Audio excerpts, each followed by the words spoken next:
WebSportsRadio.com, in association with KBFL, proudly presents. Across the line to Kovacic. Kovacic, the leading scorer for Missouri State. Drive, score!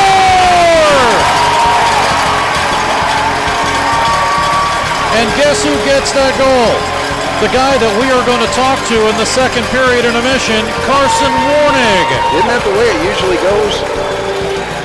Carson Warnig with a nice blast through some traffic, and Missouri State has a 1-0 lead. You know, that would sound really egotistical if it wasn't so true. It happens more often than not. I can't figure it out. Missouri State University Ice Hockey. 2-on-1. Here's Saunders with Lounder. To Lounder, he shoots, he scores! I'm going to do it, Dan. I'm going to interview every Ice Bears player. The two we interviewed today have scored goals. And Chad Lounder gets his first goal with Missouri State this season. With the call, here's Dan Lee and Steve Casson.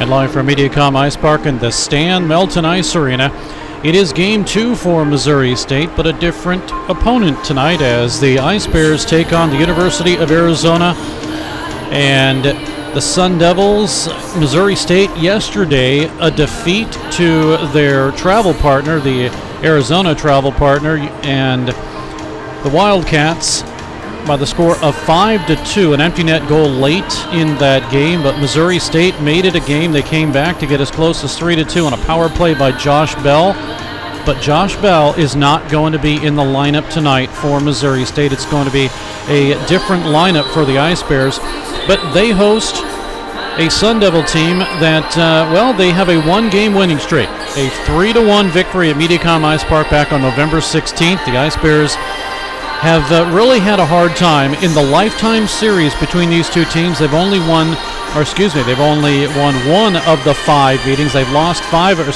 6. They've lost 5 of 6 between the two teams. Now, both teams didn't play when the Ice Bears came in as a Division I team in 2015-16.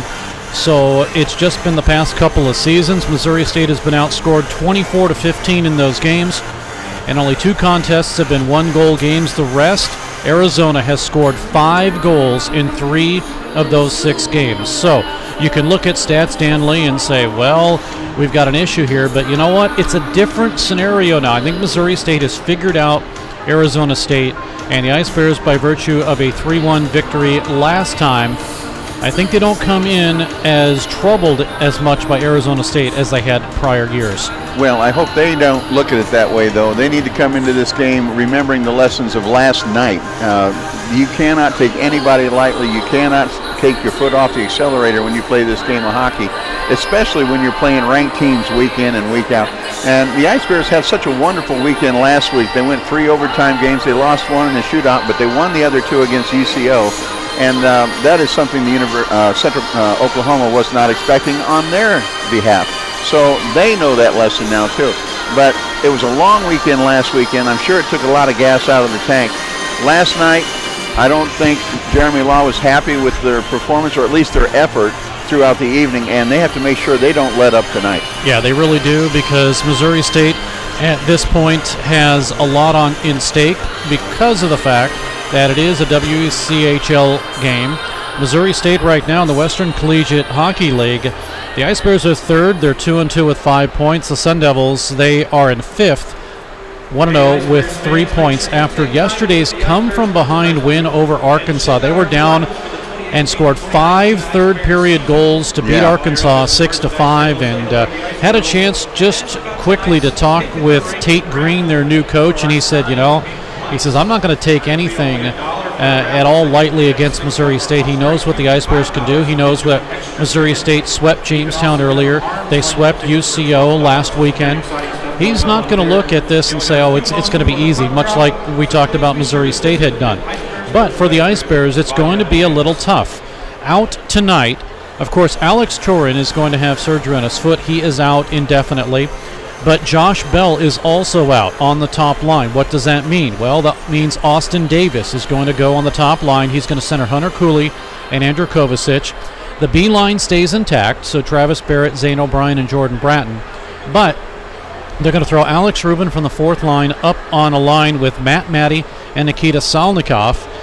And why? Well, because the Ice Bears have another man out, and that happens to be Saunders, as he has a middle body injury, lower to middle body abdominal injury. Yeah.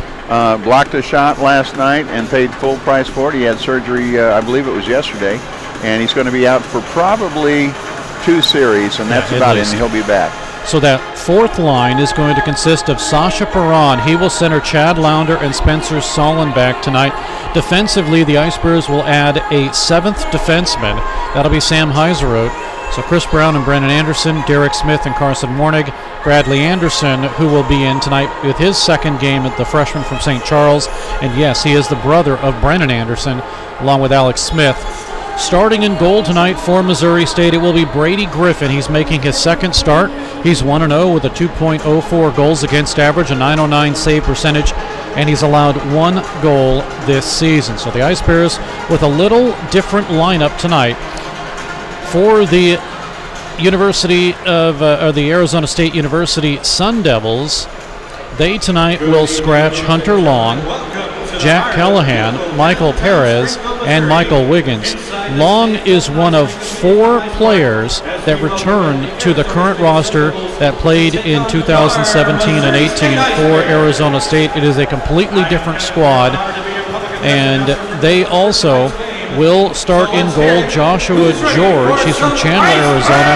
He's played the majority of the games, and he has a 2-0 record with a 3.61 goals against average and an .824 save percentage. Yeah, not the best save percentage, but he's been in the right place at the right time, and he's gotten a lot of backup from his defensemen and his offense, as they saw last night. What is that game in the NHL you keep referring to where they came from 5 goals back? I keep forgetting the name of that. You're talking about the Miracle on Manchester. Yeah, the Miracle on Manchester. That happened in Arkansas last night. It did. With these Arizona State University Sun Devils, as they came from a 4-0 deficit to win at 5-4, I believe, was the final score.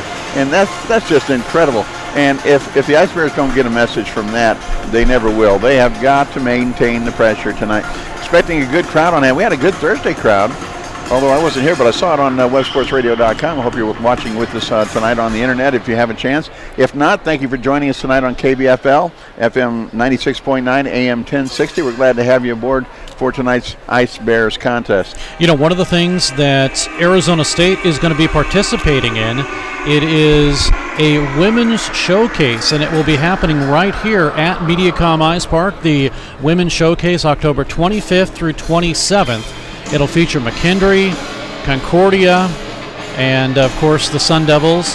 And Lindsay Ellis is the head coach for the Arizona State Women's Club. This is Division I hockey. Yeah. It is going to be a fun time and a great showcase, 2 games per night. And we hope that you'll tune in. We're going to do a little of that action. Yeah. Well, we hope that you'll come to the games, first of all. And if you want to tune in, we will broadcast those games. Right. At least the games that involve Arizona State. So on Thursday, Friday, and Saturday involving Arizona State, those games will be broadcast. And possibly that Saturday game, the McKendree and Concordia game, we may end up doing that game too. But it's going to be a lot of fun at that showcase, so we hope that you'll join us. And it is just...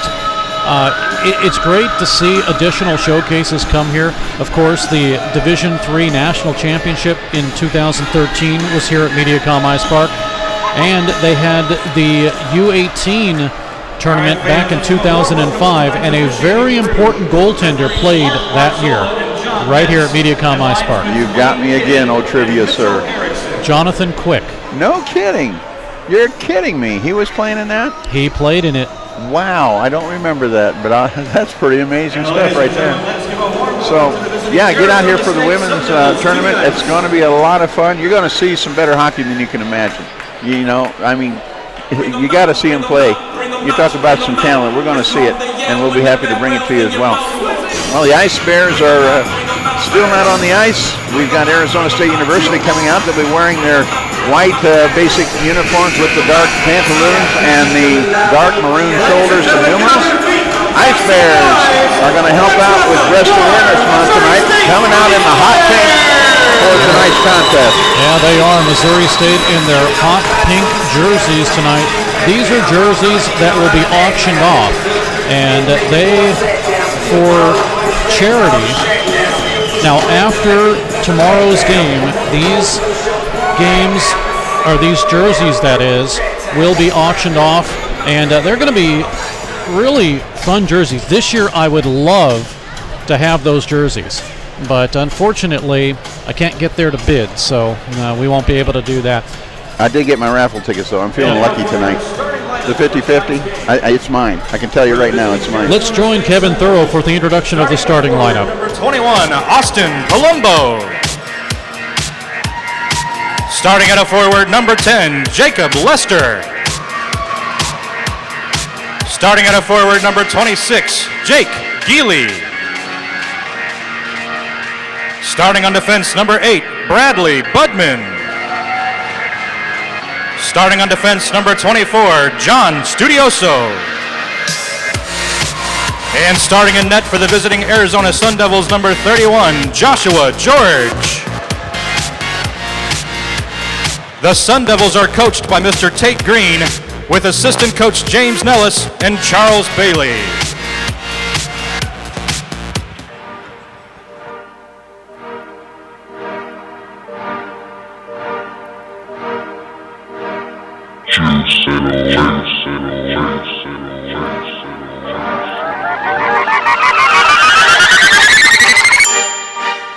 And now, ladies and gentlemen, it's time. Everyone on your feet and make some noise. Let's meet the starters for your Missouri State Ice Bears. Starting at a forward, number 15, Zane O'Brien.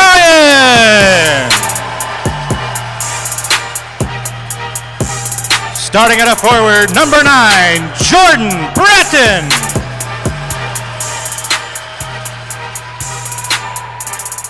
Starting at a forward, number 12, Travis Barrett.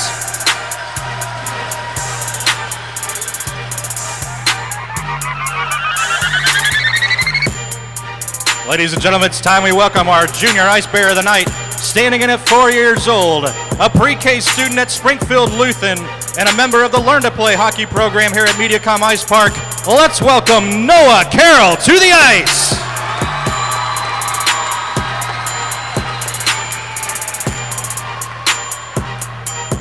Starting on defense for your Missouri State Ice Bears, number 27, Derek Smith.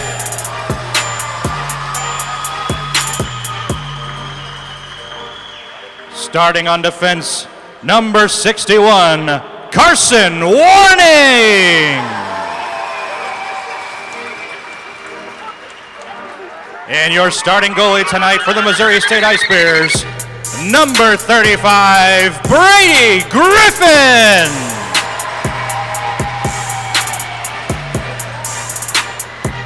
Your Missouri State Ice Bears are coached by head coach Jeremy Law and assistant coach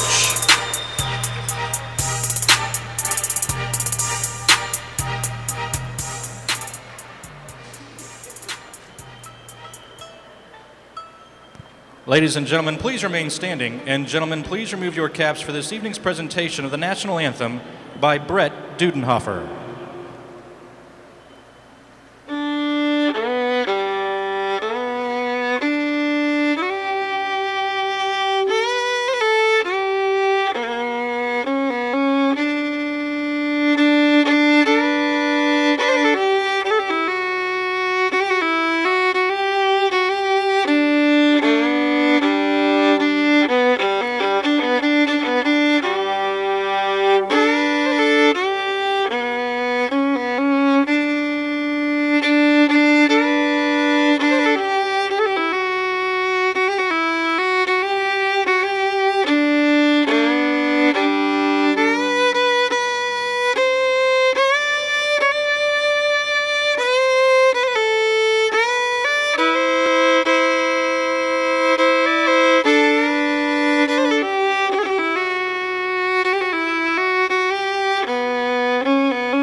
right, let's play hockey.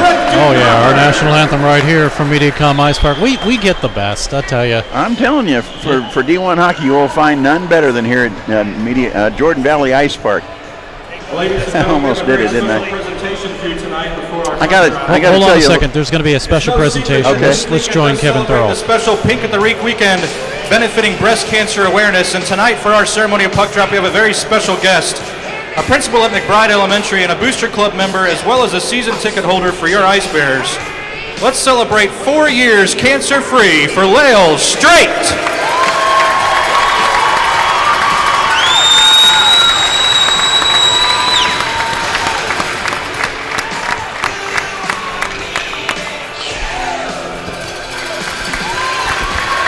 Ladies and gentlemen, Lael Straight, 4 years cancer-free, and we thank all of you fans for coming out and supporting your Missouri State Ice Bears at their annual special Pink at the Rink weekend. Absolutely wonderful news.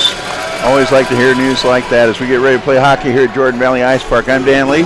I'll have the ice to your left, Steve Cass, and the ice to your right. And we're about ready to play hockey on websportsradio.com and on KBFL, FM 96.9, AM 1060. And I got to say, Steve, I love these pink jerseys because it's real easy to pick out the numbers and see them. I made sure we could do that. Oh, were you in on the design this year? No, just acted like I was. Man, all this and a fashion designer too. That's right. Wow, what a guy. Referees for tonight's game, Mark Marzola and John Metz. The linesmen, Mitchell Erickson and Wayne Kidd. And off the draw, the Ice Bears will have possession of it. They'll work it down to the near side to Barrett. Now as Travis Barrett sends it in, it'll go to the near side with action there behind the net. Jacob Lester is there. It comes right up the middle, and it's Arizona State. Bradley Budman, he gets it out to center ice, gloved by the Ice Bears, Bratton, and Jordan sends it all the way back down, and this should be an icing call. Nope, they wave it off. Partially deflected, I believe. Yeah, no icing there, so it'll be Arizona State. They turn and burn, and it's Jake Geely with it across the line, but the Ice Bears have it. Jordan Bratton, snapshot. He gets it over to the far side. Now from O'Brien to Barrett. He shoots, and a blocker save by George. Rebound, and George is able to knock it back behind the net. Now it is Studioso who gets it out to center ice, and the Ice Bears will take advantage of a late line change by Arizona State. Here comes Carson Warnick. He's going to run in to the near side boards with Salnikov. Nikita Salnikov played with the Springfield Express. That was a WSHL team here a couple of seasons ago. They are dormant for this current season. Puck now to Salnikov. He tries to dig it out, gets it around Bradley Budman. It is moved to the near side again, and the Ice Bears will have possession. Matt Matty drops it down in low, gets it over to Alex Rubin, right out in front, drive and a save. Rebound in front, save again. That initial drive came off of Brennan Anderson. Now as Rubin tries to get the puck, he has to retreat as it's cleared out to center ice. 18:24 remaining in the period. Rubin with the puck. He'll move it into the corner and get it now to the left side. A snapshot in by Salnikov is saved. The rebound taken by the Ice Bears behind the net. It's off to the side and moved now by Tim Helfenkamp. Ice Bears steal the puck. Here is Salnikov. He waits, drops it down in low. Ice Bears work it again. Matty to Salnikov, kicks it up high. Here is a shot that gets deflected up and out of play as Brown got that shot. 17:59 remaining in the period and no score. The Ice Bears unofficially 3 shots on the scoreboard. Excellent initial opening by the Ice Bears. I don't think I even got to call a puck that time as it stayed with you the entire time, and the Ice Bears kept the pressure on. Let's see that all night. I don't care if I stay quiet. Sasha Perron coming in to take the draw. He does win it from Jared Hurl, and it is, can I say it, hurled up into the stands? You were going to say it sooner or later anyway. Go right ahead. I knew you had that one teed up when we first sat down today. 17:53 to go in the period.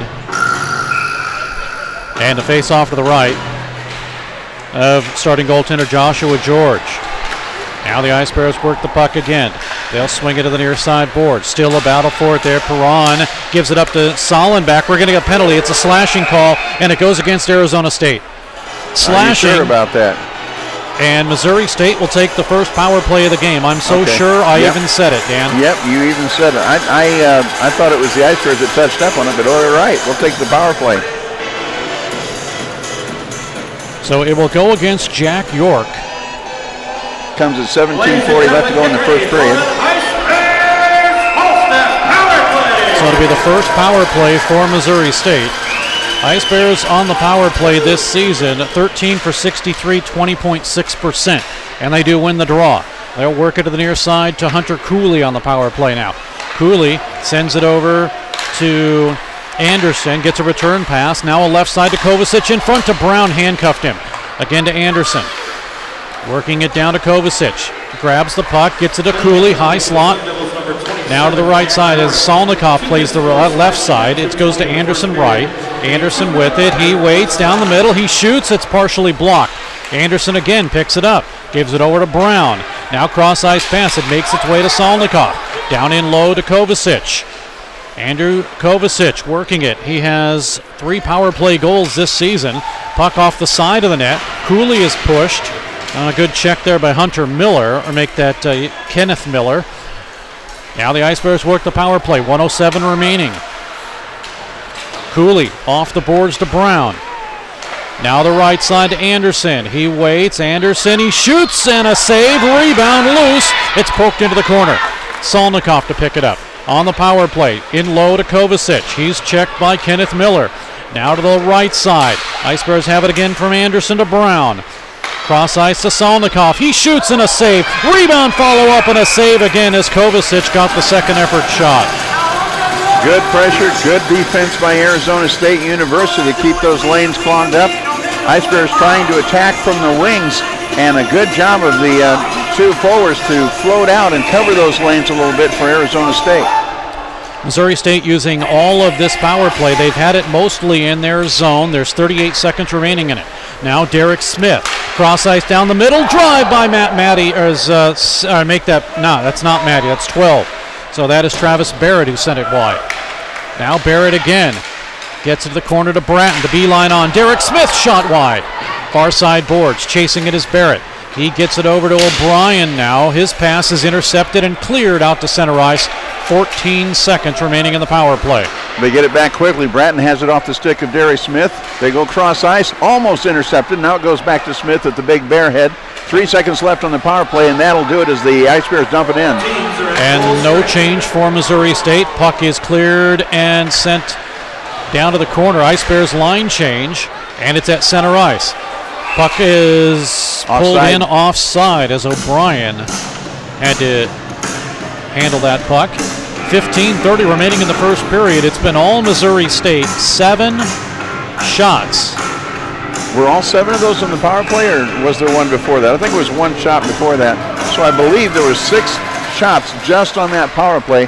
But Arizona State University, with a great PK, comes away unscathed. The Ice Bears have to chase the puck down in their own end now as Travis Barrett gets hounded and chased back into the corner. Picked up there by Arizona State's Garrett Amaya. Amaya gets it up along the half wall. Can't get it out across the blue line, though. And the Ice Bears try to get it worked that direction, but it's tipped off of his skate, and away it goes.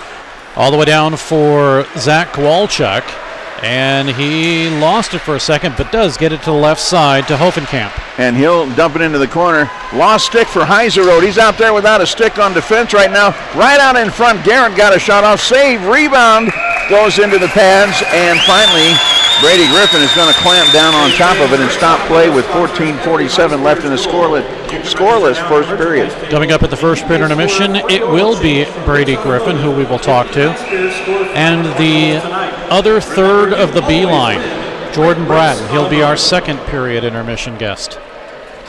Jared Hurl will step in for Arizona State University on the faceoff to the left of Brady Griffin. But it is won by the Ice Bears. Good job by Hunter Cooley to win that draw as it comes away to the near side. Ice Bears break out. They will have it on the right side. Coming in and breaking free is Sollenbach, and he tried to pass it over to Ruben, or make that Sasha Perron. It went through a maze of skates. Now the Ice Bears with another opportunity from Sollenbach. It's moved into the corner. Somebody dropped their stick. They pick it back up. Here's Anderson with it. He gets it down the middle to Perron. Poked away into the corner. Taken now by Larson, and Igor Larson is able to, Jager Larson that is, gets it all the way in. Hurl will send it down all the way as the Sun Devils go get a line change. Arizona State University with an opportunity, and turning around with a no-look shot is Yager Larson, and thankfully nothing there but Ice Bears as they'll bring it back out. Hunter Cooley, or rather Perron, lets it go off his stick. And no icing, luckily, for Missouri State because they were tired. They got everybody off. Here's a lead pass to Adam Havner. Havner looking at the blue line, goes cross ice trying to find Gavin Klein. Klein gets ridden off by Derek Smith, and Smith takes another whack at another player, and the Ice Bears pry the puck loose, and here comes Cooley. He will have it down the middle now. Cooley racing free, breaks free. Cooley shoots, and it's wide to the left side. Now Cooley again as he chases the puck out. And great movement by Cooley to get in front of everybody and send it down low to Davis. Swept to the far side to Kovacic. Ice Bears in the midst of a line change. Puck is sent right back in, and Missouri State will let it go. Grabbed now by Alexander Demon. It's up to center. That's as far as it goes, where it'll be corralled by Gavin Klein. Klein will push the puck forward to Kenneth Miller. He'll come in on goal, tries to center it through, looking for Palumbo, and Austin couldn't get a hold of it, and it goes back to the far corner. It'll be shoveled around behind the net. The Ice Bears get a stick on it. It comes back, though, and here's Jake Geely with an opportunity. He's ridden off the puck. And Ruben got a hand in on that one, or a stick in rather, and it comes all the way around to the nearest side. On the half board, they'll chase it down. Gloved hand knocks it down at the blue line, but it still manages to escape the Ice Bears zone. Arizona State University gets it back at their own blue line. Now they'll tip it forward on the left-hand side. Chasing it down is Palumbo. Austin gets corralled by 3 pink jerseys, and the Ice Bears have a break.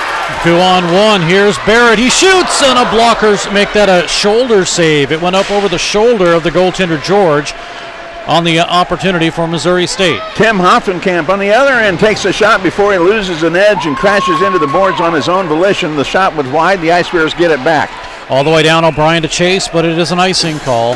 12:07 to go in the period, and the icing will bring it back into the Missouri State end of the ice. Shots are 9-3 in favor of Missouri State. And Dan, for the most part, it has been all Missouri State. Oh yeah, they've owned the better part of this. There have been a couple of quick opportunities. They want to make sure they don't leave the back door open because there have been some creases left open for ASU. They've gotten 3 shots on goal here in the last couple of minutes, and now they've got the puck following the draw. There's a shot on goal right there, and a good pad save that time from Brady Griffin off of the stick of Alexander Demon. It's back behind the goal. Demon has it again, tries to center it through. He's got people wrapped all over him, and it comes down the middle, knocked into the sideboard, and the Ice Bears escape. They're able to get it to the one member of the B line, that's Barrett. Studioso with the steal. Now he gets it on the left-hand side, looking for help from Amaya. Garrett can't control it, and it comes back into the corner. Ice Bears retreat defensively, trying to find a way to seal this off as ASU looks for their first opportunity. Out front it comes, and the centering pass went all the way through a bunch of skates and came out to the Ice Bears. 2-on-1, leading it to Solnikov. He scores! Nikita Solnikov.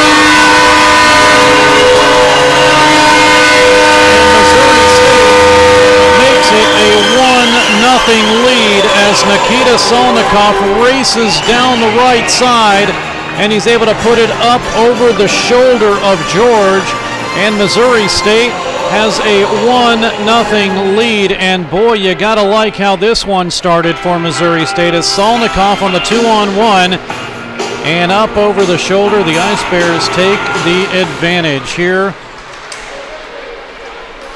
as Missouri State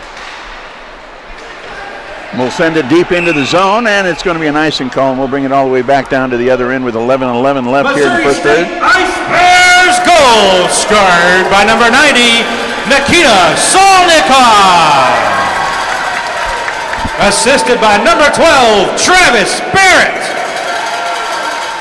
Time of the goal at 8:40 of the first period, scored by number 90, assisted by number 12.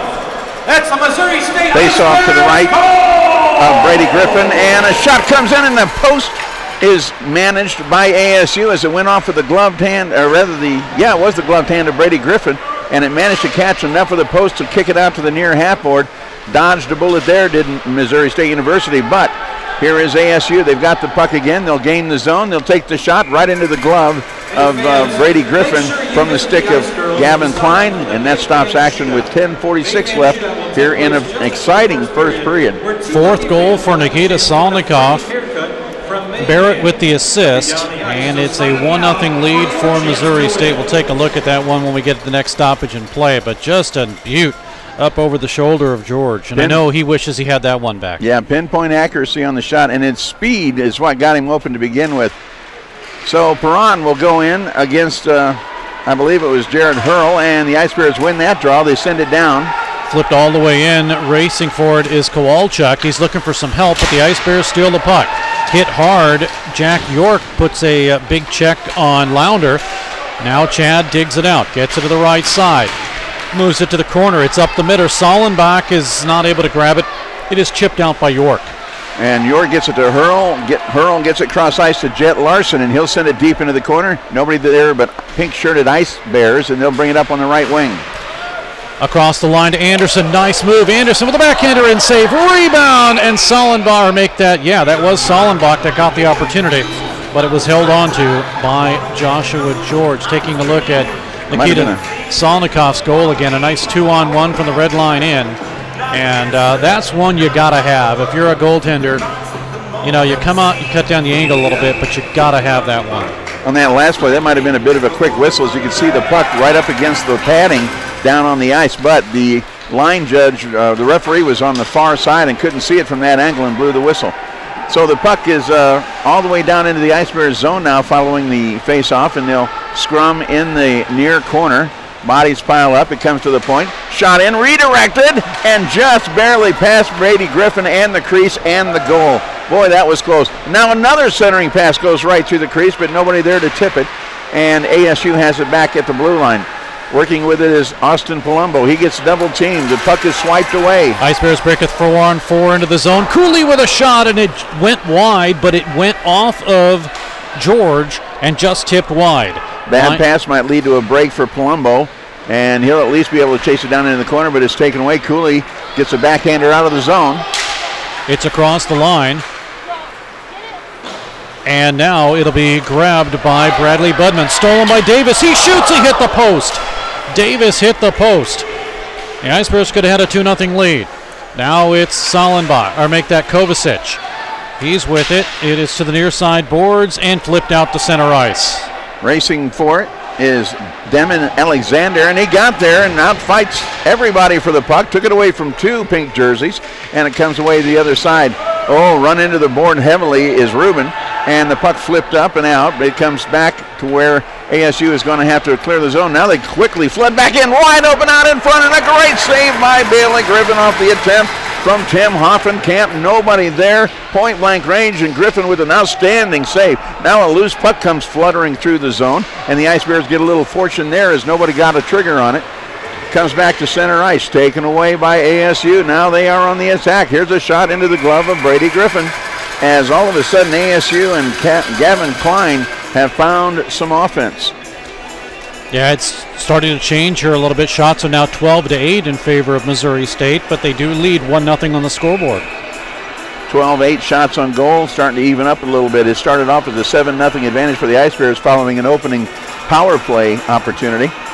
And the face-off won by ASU. They've got it at the top of the slot. A wide pass intended for Kowalchuk goes all the way to center ice, and it comes to ASU as they fight for the loose puck. Now they'll give it back, and Jack York will have it momentarily swiped away from him. Good job by Kowalchuk to cover up on the play, but it's going to be an icing call as no ASU Sun Devil could get to it. And we'll come back down and face this one off to the left of goaltender Joshua George. That'll give us a chance to check the out-of-town scoreboards, courtesy of Dan Dow. Syracuse 3-0 over Rhode Island. That's early in the second period. Number 1, Adrian 7. Rochester College 1. That's early in the second. Number 5, Ohio 4-0 lead over West Virginia. That's late in the first. A race for the puck now as Anderson barely manages to beat Adam Havner to the puck out in front of Brady Griffin. Ice Bears have it back. They turn the direction back the other way. Swing it all the way down with 7:40 to go in the first period. 1-0 Missouri State. It is a lead pass now to Jared Hurl, left side. Hurl trying to get it into the top of the zone, but offside on the play was Gavin Klein, and we'll bring it back outside the blue line.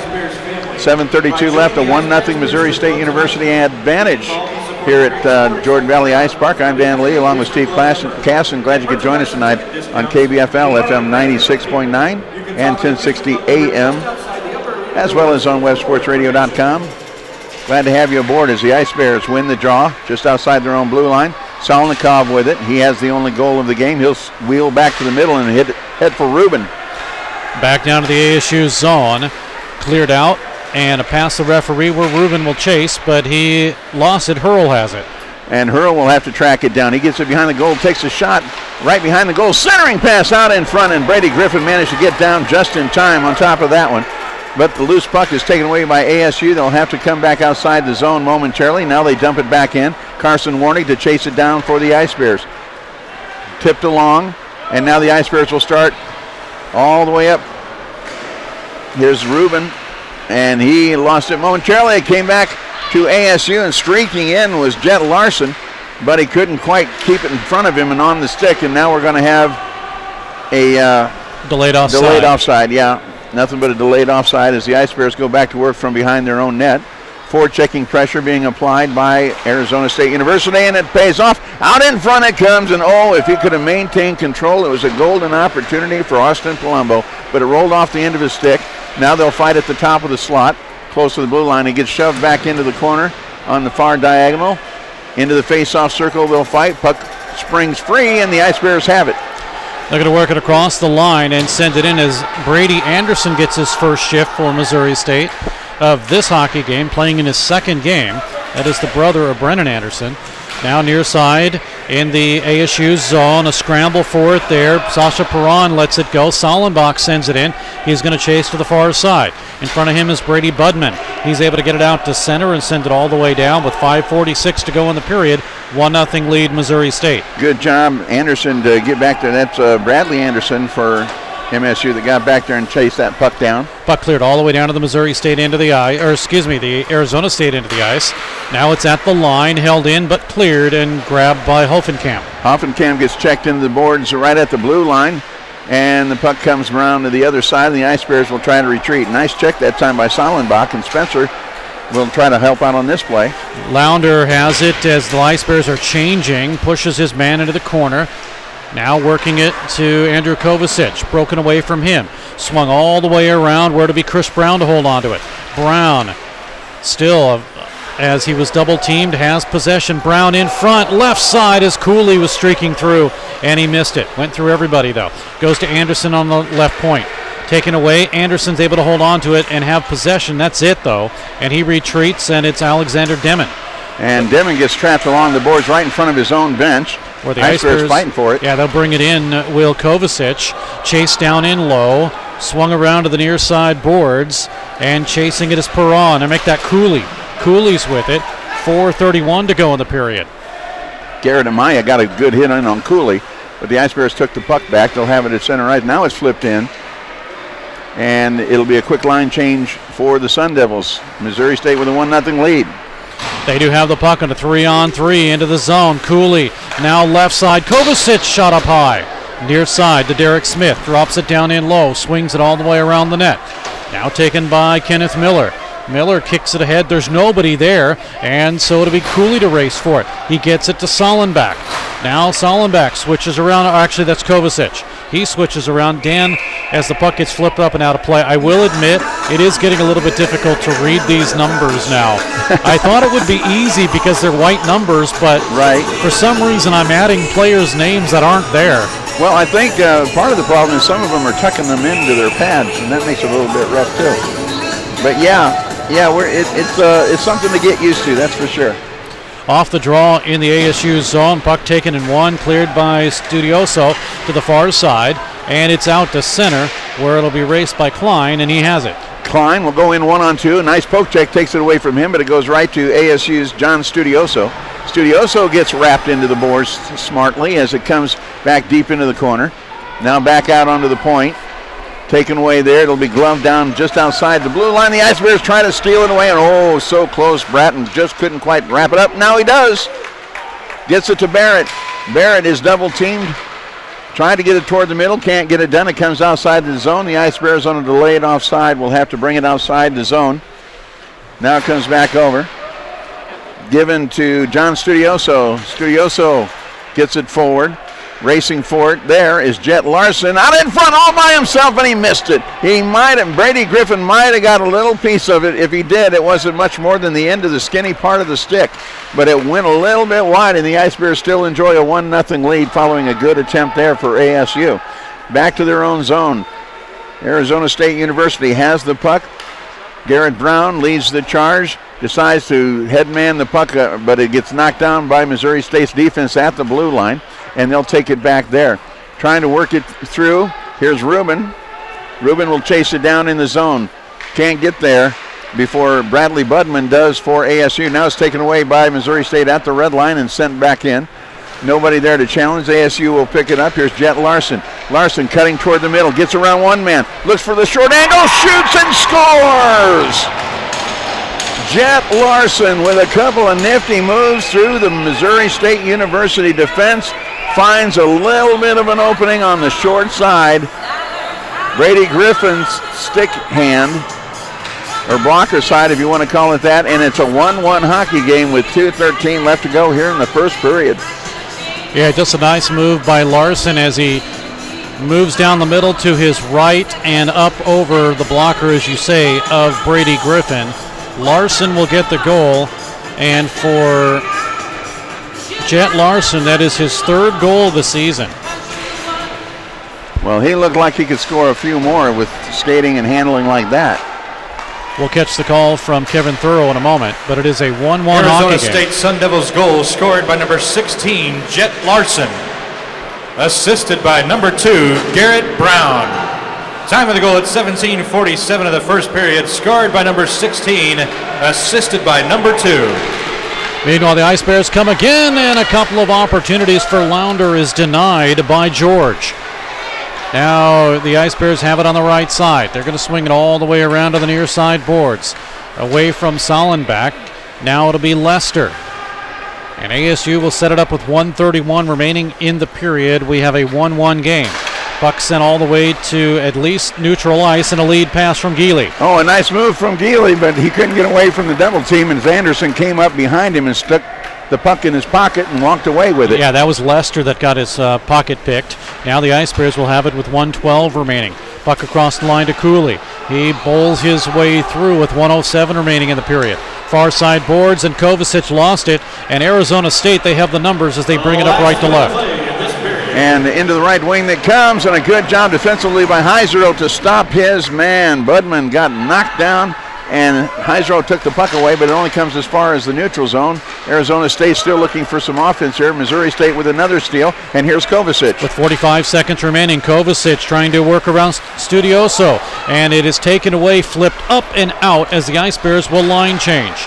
They do get one man off, but they cough up the puck. 30 seconds to go in the first. Adam Havner finds a way around on the left side, gets by Derek Smith, tries to center the pass through. Big collision and open ice right out there. Here comes Kovacic with 20 seconds. Kovacic tries to work it free. He does, but the Ice Bears were changing. There's nobody there except for Arizona State Sun Devils, and with 12 seconds to go, it's back in the Missouri State end of the ice. That was Adam Havner and Austin Davis that collided in the open ice. Both players okay as they made their way back to the bench. 5 seconds to go, one, and that'll do it, as the pass is unable to be handled by Barrett. Shots on goal in the period. Joshua George faces 12, and Brady Griffin faces 11.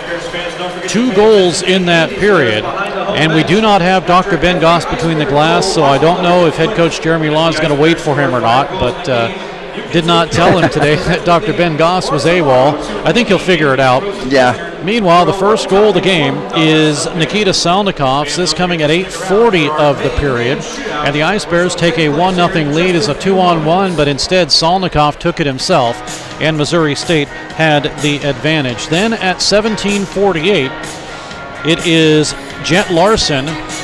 The assist goes to Garrett Brown, and it is 1-0 in favor of the Ice Bears. Or excuse me, it's 1-1 after the 1-0 lead by the Ice Bears. And that's where we stand right now after one period of play. Out of town scoreboard, thanks to Dan Dell. I want to catch up on a couple of scores for you. And it looks like number 5 Ohio has a 5-0 lead over West Virginia early in the second. Delaware, they have a 1-0 lead over Liberty early in the second. Liberty ranked number 9. And Syracuse, through 2 periods, has a 3-0 lead over Rhode Island. And that is the out-of-town scoreboard thanks to Down Dow. We'll take a break. And when we come back, we'll talk to Brady Griffin. And, you know, Dan, I had a chance to talk to him and ask him kind of what he thinks about on the ice when he's out as a goaltender. And the first thing he says is just do anything he can to help his team. That's the biggest key. And thus far he has. I mean, there's nothing you can do when the puck is right in front of you. Guy kind of dekes you to the left, moves to the right. That's just hockey for you. Yeah, he's made some big saves already tonight. Got caught on a point-blank shot by Jet Larson, but a 1-1 hockey game, and both goaltenders playing well right now. So they'll talk to him. They really are, and you know, goaltending has got to be the key. But for Missouri State, the biggest key right now is to erase the fact that they've only won 1 out of the past 6 hockey games against this club, and the last win was here at Mediacom Ice Park, a 3-1 victory. And keep the pressure up as if it's the last 2 minutes of the game, all 60 minutes long. Yeah, you know, I think that during that first period, the Ice Bears made a couple of mental mistakes. They didn't have any issues with that. In other words, Arizona State didn't capitalize over it. But you know as well as I know that you can't continue to do that. It's just a moment of time before a team will start to take advantage of those mental lapses. Right, and by the same token, give credit where credit is due. Jet Larson made a couple of sweet moves getting through the defensive traffic to get that short angle shot at close range. So, yeah, they've got some talent on this team, and the Ice Bears are going to have to play hard. They definitely do. We'll take a break, and when we come back, it will be Brady Griffin. We'll talk to him. He'll be our guest in just a moment on KBFL and on Web Sports Radio. 1-1 after 20. Now playing at Mediacom Ice Park in Springfield, a new ice age. It's the Missouri State Ice Bears hockey, now through February. Exciting, hard-hitting, fast-paced collegiate hockey, Ice Bears style. Get your advance tickets at Missouri State Tix box offices or call 417-836-7678. Tickets also available at the games. There are no speed limits at Mediacom Ice Park when you see Ice Bears hockey. We're back at Mediacom Ice Park. Steve Cass and Dan Lee on KBFL. Now talking with Brady Griffin of Missouri State, junior, 6'3", 195 out of Glen Carbon, Illinois, and you finally get a chance to be in another game. I know it's been a while for you. How do you stay prepared?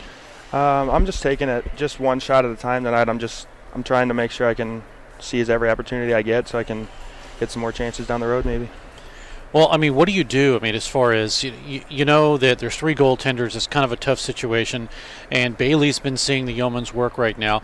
But how do you mentally stay prepared? What do you do, like, in practices? What are the things that you work on? It's in practice, Shuck, Bailey, and I have a good relationship. I think we all push each other to be our best, and I think just staying focused, and because you never know when you're going to play, so I think just being ready and taking every practice like you're going to start the next game is the way to do it.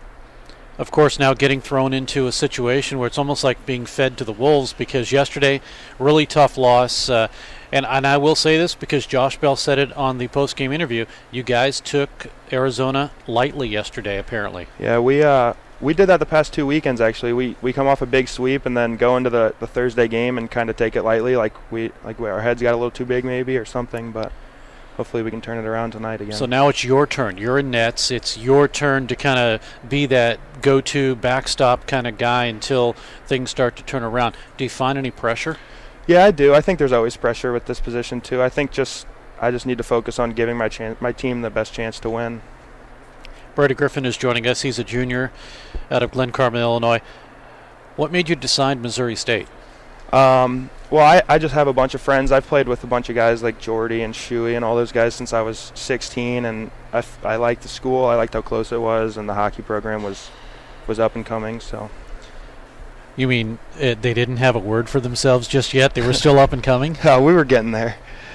You know, now this is a squad that, of course, since last year, since making the Nationals, it's kind of been this uphill battle. You know, last year the team had to go from 31st all the way up to 17, and now you've kind of got that 17 spot. Everything's good to go.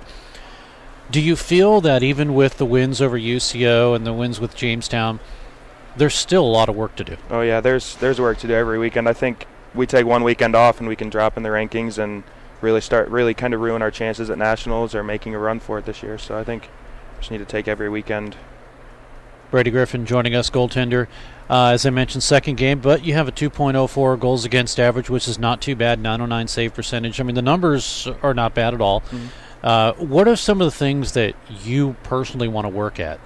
I think I'm working mostly on my tracking lately and just keeping my body just under control and kind of following every puck with all parts of my body lately.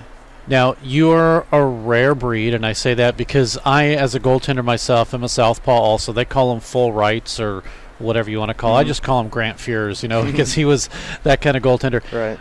Do you find that you maybe have an advantage over shooters because they're not used to seeing southpaw goalies? Yeah, I hear guys in practice all the time come down and yell at me because it messed them up when they were coming down to shoot. They were looking for the blocker and shot it into the glove or something. But yeah, I hear it quite a bit. But I think shooters are good enough now to where they can adapt to it pretty quickly. So. Well, and it's also a situation where, it takes a second for the guy. He has to kind of notice, oh, wait a second, this is not the same shooter. And in that split second, maybe it gives you an advantage. Yeah, it gives me a second to kind of adjust to what they're doing. And, yeah, I think it definitely does. When you're out on the ice and, you finally get that chance to play, what's the first thing that comes into your mind? I think I just need to always talk myself down and just calm myself down a little bit and really focus on just making the next save and not worry about anything else. Brady Griffin joining us, goaltender for Missouri State. When you started growing up, was hockey always your first love? When I was growing up, I played everything. I played baseball, soccer, football, but my younger brother actually got into hockey first, and so I kind of followed him, which was a little weird, but he started playing goalie, and then I started playing and kind of just fell in love with it from there. And goalie, what made you decide goaltender? It sounds pretty cliche, but it's the gear. The gear really drew me in, I think. It's cool. I like to be able to, express myself through my gear, kind of. So. For me, and I can tell you that it's two things. First was I knew as a goaltender I got to stay on the ice all the time for 60 minutes, so that was my first thing. Right. And the second thing was when I grew up, I had to be center of attention. Yeah, right. So I don't know if that's for you or not, but yeah, it's always fun making that big save or stealing a game for your team or something. But yeah, that's definitely. Do you find that you kind of lose? And I felt that I've kind of lost. Maybe it's not the camaraderie, but I've lost a little something because I'm always on the ice. I'm never sitting really on the bench. I don't get to experience what the guys experience on the bench. Yeah. And do you feel that you've lost a little something? Yeah, sometimes I feel a little out of the loop, but usually I feel like they keep me in it pretty good. So. And of course, when you're sitting on the bench, you get to hear everything. But generally, when you're playing, if you were playing a lot last year, time was a little different, and you were able to play a little bit more. So obviously, it's a different situation. But what are some of the things? So if you're on the bench, are you kind of that go-to guy for the pep talk and or what do you do on the bench? Usually, I like keeping the boys kind of just upbeat. If they have a bad shift, kind of hype them up a little bit and make sure they know when they have a good one, and kind of just like being a positive influence on the bench when everything else might be going wrong. Brothers, sisters? Yeah, younger brother and younger sister. Any of them play hockey? Yeah, my brother does. He's a goalie, and he plays in the NA3 in St. Louis, actually, and then my sister's a three-sport athlete. So. Has she played hockey? No, she hasn't. No, she had enough of that sitting at the rink all the time when she was growing up. There you go. So who then says, as far as goaltending goes, who says they're better than the other? Oh, man. He's better than I was at that age for sure. So I think he has a lot of potential to. Comparatively at the age, you feel he's better, but now? I'm not going to say it. I don't know. In case he's listening? Yeah, he might be listening. Brady Griffin joining us. Okay, I'm going to throw you on the spot here, but if you could pick an MVP right now of this hockey club, who would it be? That's tough. I'm gonna have to probably go Josh Bell on forward, and I think Chris Brown is just a lockdown D every night. He comes out there too, so I think those two guys are big keys to our team. You think Brennan will argue with you? I think he will. Obviously Brennan's unbelievable too, but you know. What are some of the go-to meals for you, like before when you're getting ready for a game? Do you have any kind of go-to meal? Usually just like some kind of pasta or grilled chicken or something, just not too heavy. Usually. Everyone seems to have that, the pasta and the grilled chicken thing. For me, and I don't know why this is, but every single night I crave chicken, potatoes, and broccoli. That's the go-to. Every single night I crave that. That's the go-to. It's probably got to go, from my playing days too. Right. But I mean, if I could eat that every day, that's my meal. Yeah, that's a go-to for sure. That's a good one. Now, when the guys go on the road trips, I'm sure you guys try to find maybe a pasta stop or something like that. Yep. I will tell you one thing I just found out was Olive Garden has backed down to their unlimited $10.99 all-you-can-eat pasta now. So next road trip next week, if you guys want to hit up Olive Garden. Yeah, we need to. We did last Thursday. I think the Booster Club raised some money for us, so we got a good meal from Olive Garden out of that. So that was nice. But that's always nice. That was awesome. Brady Griffin, goaltender for Missouri State, is joining us. 6'3", 195. Normally, by the time you get your gear on, you're just a big hunk in the net. Do you like that? Yeah, I do. I like taking it. I like when shooters look up and can't see a lot in that just because I'm so big. So I think that helps. When I grew up, one of the things that I tried to figure out, there's this one guy, and he was really good, but he was so small. And I said to him, because he was always stopping the puck, and I'm this big guy, and I'm letting the puck in, and I said to him, what are you doing? And he says, I just make sure I'm big in the net. Yeah. He opens his arms out, opens his stance a little bit, and just square to the shooter and make sure he's big. And right. Just be in the right position. It helps a lot. So if somebody's listening right now wants to be a goaltender, what would be a tip that you would give them? I think just always knowing what's going on around you is huge. I think knowing the shooter's options and knowing what he could possibly do is huge. So that way you can adjust your game. If he has no passing option, it's obvious you can scoot out more and you can take up more net that way. But I think just knowing your surroundings is super important. Do you feel that, as far as the game of hockey goes, what do you feel is the most important element as a player? As a player in general, I think for me it's always been confidence. I think when I have that confidence, I think that it can definitely change my game a lot. So when I'm down and don't have the confidence, I think it definitely shows. And that's always tough because, especially as a goaltender, maybe you let that first goal in, but it wasn't your fault. Well, yesterday a blown icing call. Right, yeah. And you could argue and say, well, it's because of that, but generally you need to come back from that. Right, you can't let it set you back. You got to let it go quick and be ready to stop the next one. Brady Griffin is our guest. What do you do to get ready? I mean, do you have a stretching thing? What do you do? I'm not super superstitious or anything really. I just like to put the headphones in and kind of just get my mind right and stretch out my legs and hips a little bit, and once I'm done with that, I'm usually pretty good. And get an interview over as quick as possible so you can get going, right? Oh, always, yeah. Well, I'll tell you what, that's what we'll do.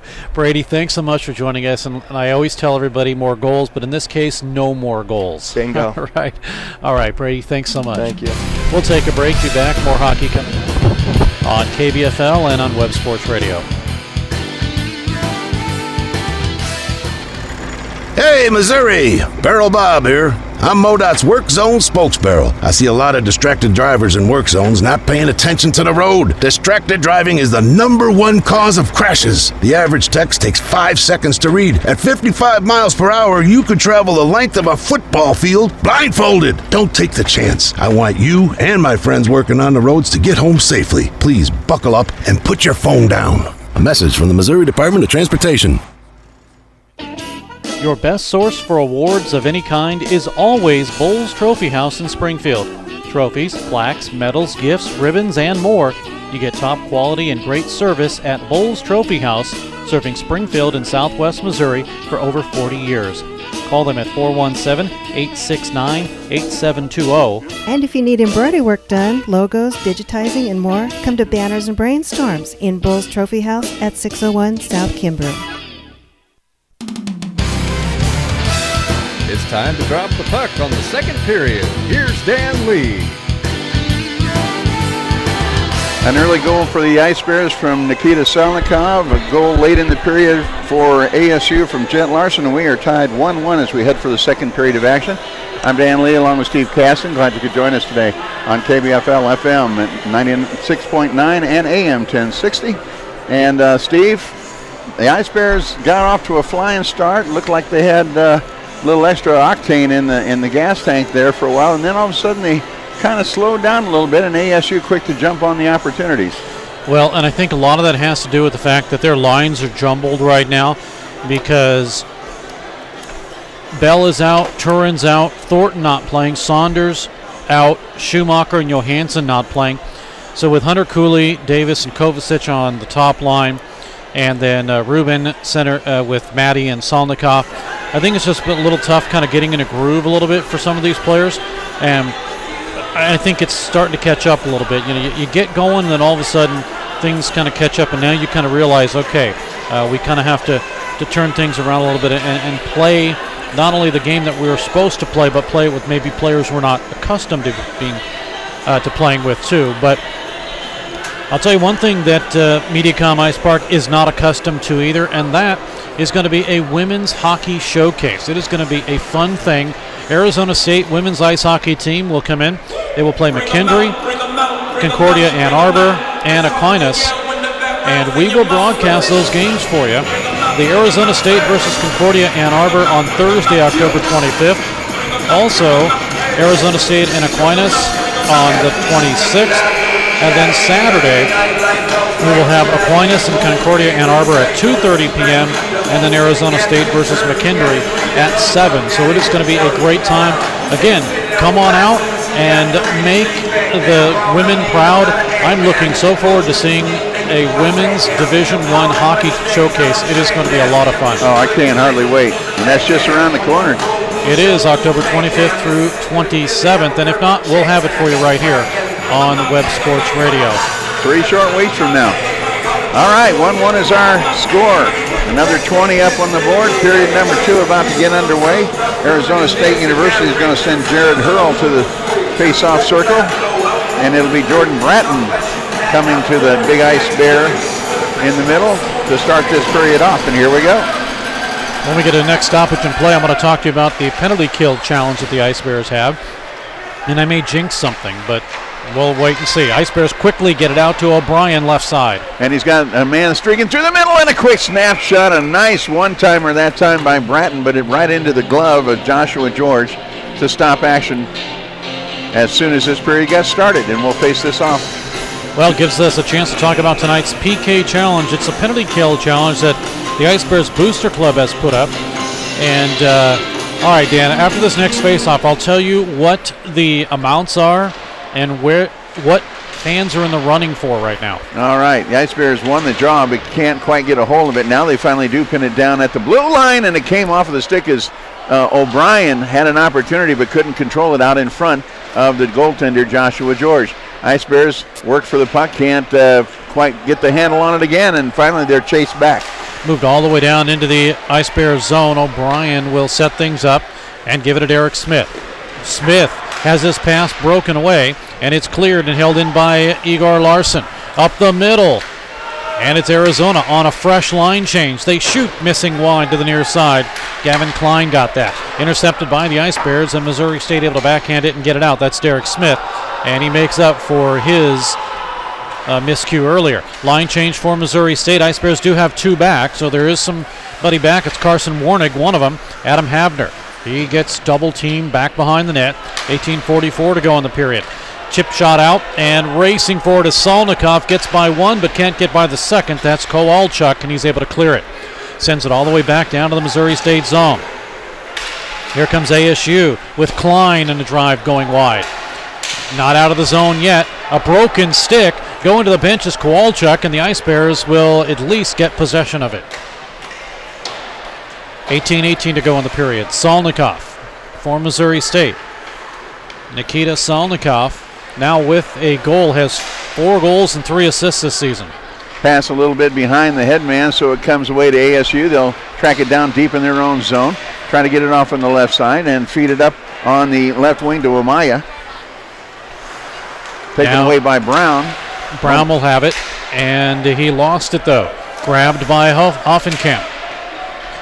Hoffenkamp is there. He sends it up the middle, fanned on by Demon, and here come the Ice Bears. Salnikov tries to split through the defense, can't get it done. Good poke check that time by Kenneth Miller, and the puck is all the way back into the ASU zone, but both teams will settle for a line change, and now we get a whistle behind the play. And do we get the first penalty of the game? Well, we already have one on ASU, but are you talking about the Ice Bears?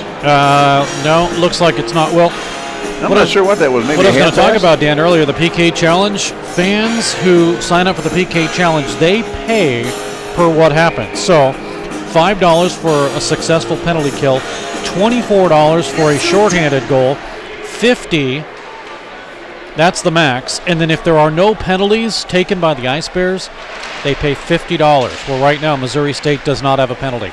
Wow. All right. That's something to look forward to. Hopefully, Ice Bears intercept at center ice. Brady Anderson does, sends it right back in. No icing, though. And chasing it down in the corner and shoved into the corner is Sasha Perron, or into the end board, rather. Ice Bears have a short angle shot and a good save from George that time off the stick of Spencer Sollenbach.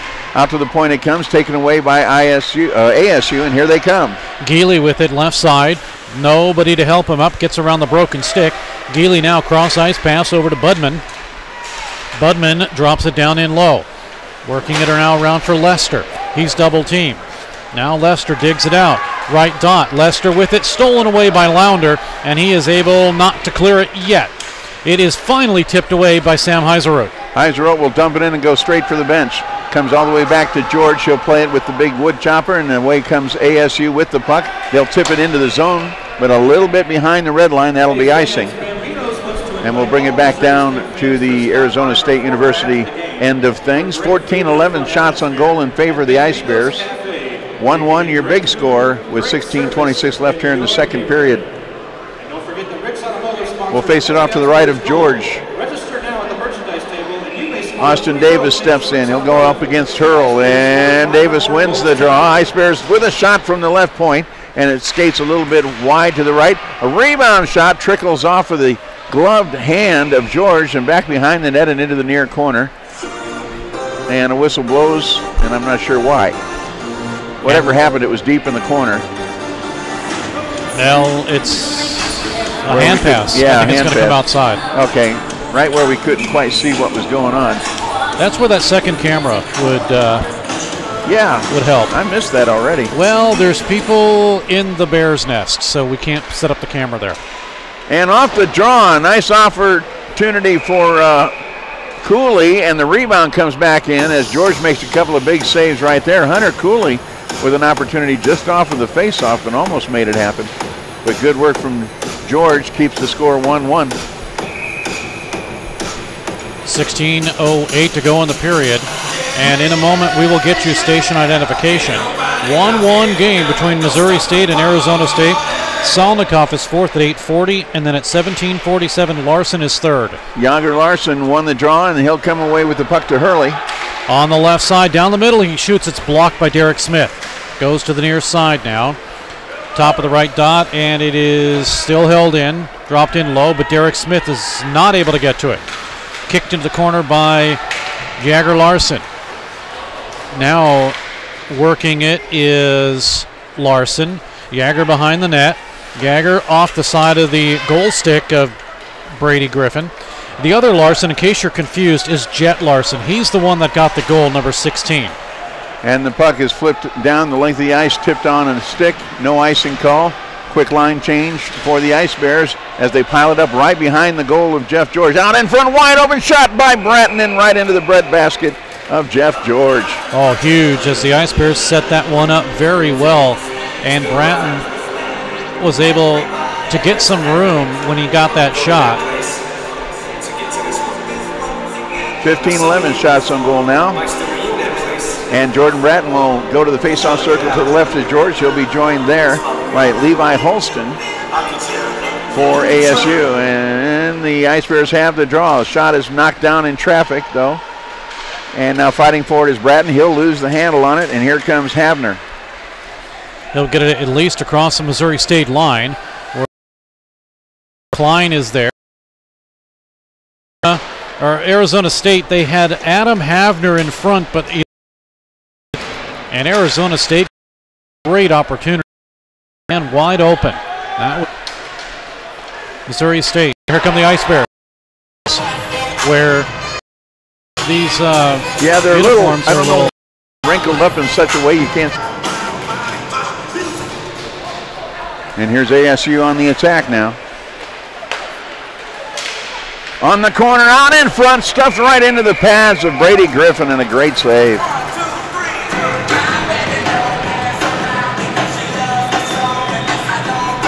Once again, folks that are tuning in on Web Sports Radio's live TV, we know a little bit of an issue with the video, but we hope to have it corrected for you very shortly here. As the puck is won and sent down the length of the ice, ASU will have to retreat, pick it up before it gets to the goal line, so no icing on the call. Now they'll crank up the offense on the power play. Here they come. Across the line into the zone, sent all the way to the it hit a bad bounce it off the stanchions behind the net, and racing in and able to clear it is Brennan Anderson. Rolling puck will be played all the way in the corner by Joshua George. He better. As Klein got the opportunity, it was swept out to center. Backpedaling on defense right now. Now they'll try the attack once again.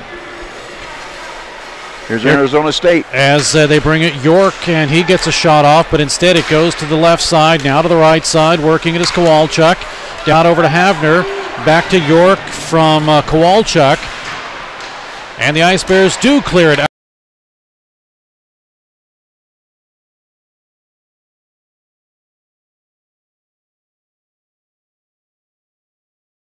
to center ice. And again, folks watching back on Web Sports Radio's live TV, we appreciate you watching. Got the internet issues all fixed up, I hope. And a line change for Missouri State. Here's a blast in by York, saved by Griffin. Both teams at full strength now. As the power play has expired. 1-1 hockey game here on KBFL and on Web Sports Radio. Griffin was about to clear it, but instead it goes to O'Brien. He's going to race and come in, but the goaltender will come to clear it. Yeah, George won that race as the rolling puck almost found a way, but George with a nice play goes behind the goal. The Ice Bears can't get to it in time, and now ASU on the attack once again. Now swiped away. Rubin has it at the red line. He'll dump it into the zone, but nobody there as the Ice Bears needed a couple of fresh skates out on the ice. So ASU will pick up the puck and lift it high over the neutral zone. And a great play by Derek Smith as waiting for it was Alzida. Here's O'Brien at the red line. Has some room. Now we'll take a backhanded shovel right in front of the goal, and good defensive work that time from Alexander Demon to keep that from being very dangerous. Now on the near side, Ice Bears can't hold it in the zone. Now it's out to their own zone. It is cleared by Smith, but just at the line. And now Smith with the lead pass over to Bratton. He drops it off, gets a return pass from O'Brien. To Bratton. He'll look for the centering pass now, sneaking around behind, and the wraparound didn't work, but a good centering opportunity. But again, ASU is right there with the defense to clog up the low part of the slot and keep that from being a hazard. Now it comes the other direction. Cross the line right side, that's as far as it goes. They hit a skate, and back down to the Missouri State zone. It's sent in, but it'll be covered by Griffin. Take a look at the out-of-town scoreboard thanks to Dan Dowell. Arkansas with a 2-0 lead over Arizona late in the first period. Arizona, of course, ranked number 16. Minot State has a 1-0 lead over Jamestown. That's through one. And Lindenwood and Robert Morris, 1-0 Lindenwood. That's through one period of play. And remember, Arkansas had a 4-0 lead over this same ASU squad last night and lost it 5-4. 5 goals, as you mentioned, kind of like the miracle in Manchester in the third period. Here's Arizona State with an opportunity as Hoffenkamp had it blocked into the corner by Heiseroth. He's able to get it to his defensive partner, and it's cleared out to center. Stolen by Arizona State. Taken once again by Hoffenkamp. Right side, below the right circle. Looking around. Calling for it is Kowalchuk. Instead, it is Hoffenkamp to drop it in low. Now an Ice Bear that is, who is that? Austin Davis running some check. It comes right up the middle and sent wide. Now left side drive, save, rebound in front, chip just wide. As Hoffenkamp sent it to the corner off the stick of Amaya, and they just missed it wide at Arizona State, and they could have taken the lead. Puck bounced into Griffin, and he said, that's enough. I'm holding on to it. We're done. Yeah, let's get some fresh skates out there. Good job there by Brady Griffin, recognizing his defense was gassed at the moment. 16-18 shots on goal in favor of. Also want to recognize our guest statistician tonight, Matt Reisner, filling in on stats for us tonight. Thank you, Matt. Ice Bears goal today, rather, and he got into the zone but couldn't do much with it as they tackled him halfway down the slot and took the puck away, but now we'll have a whistle.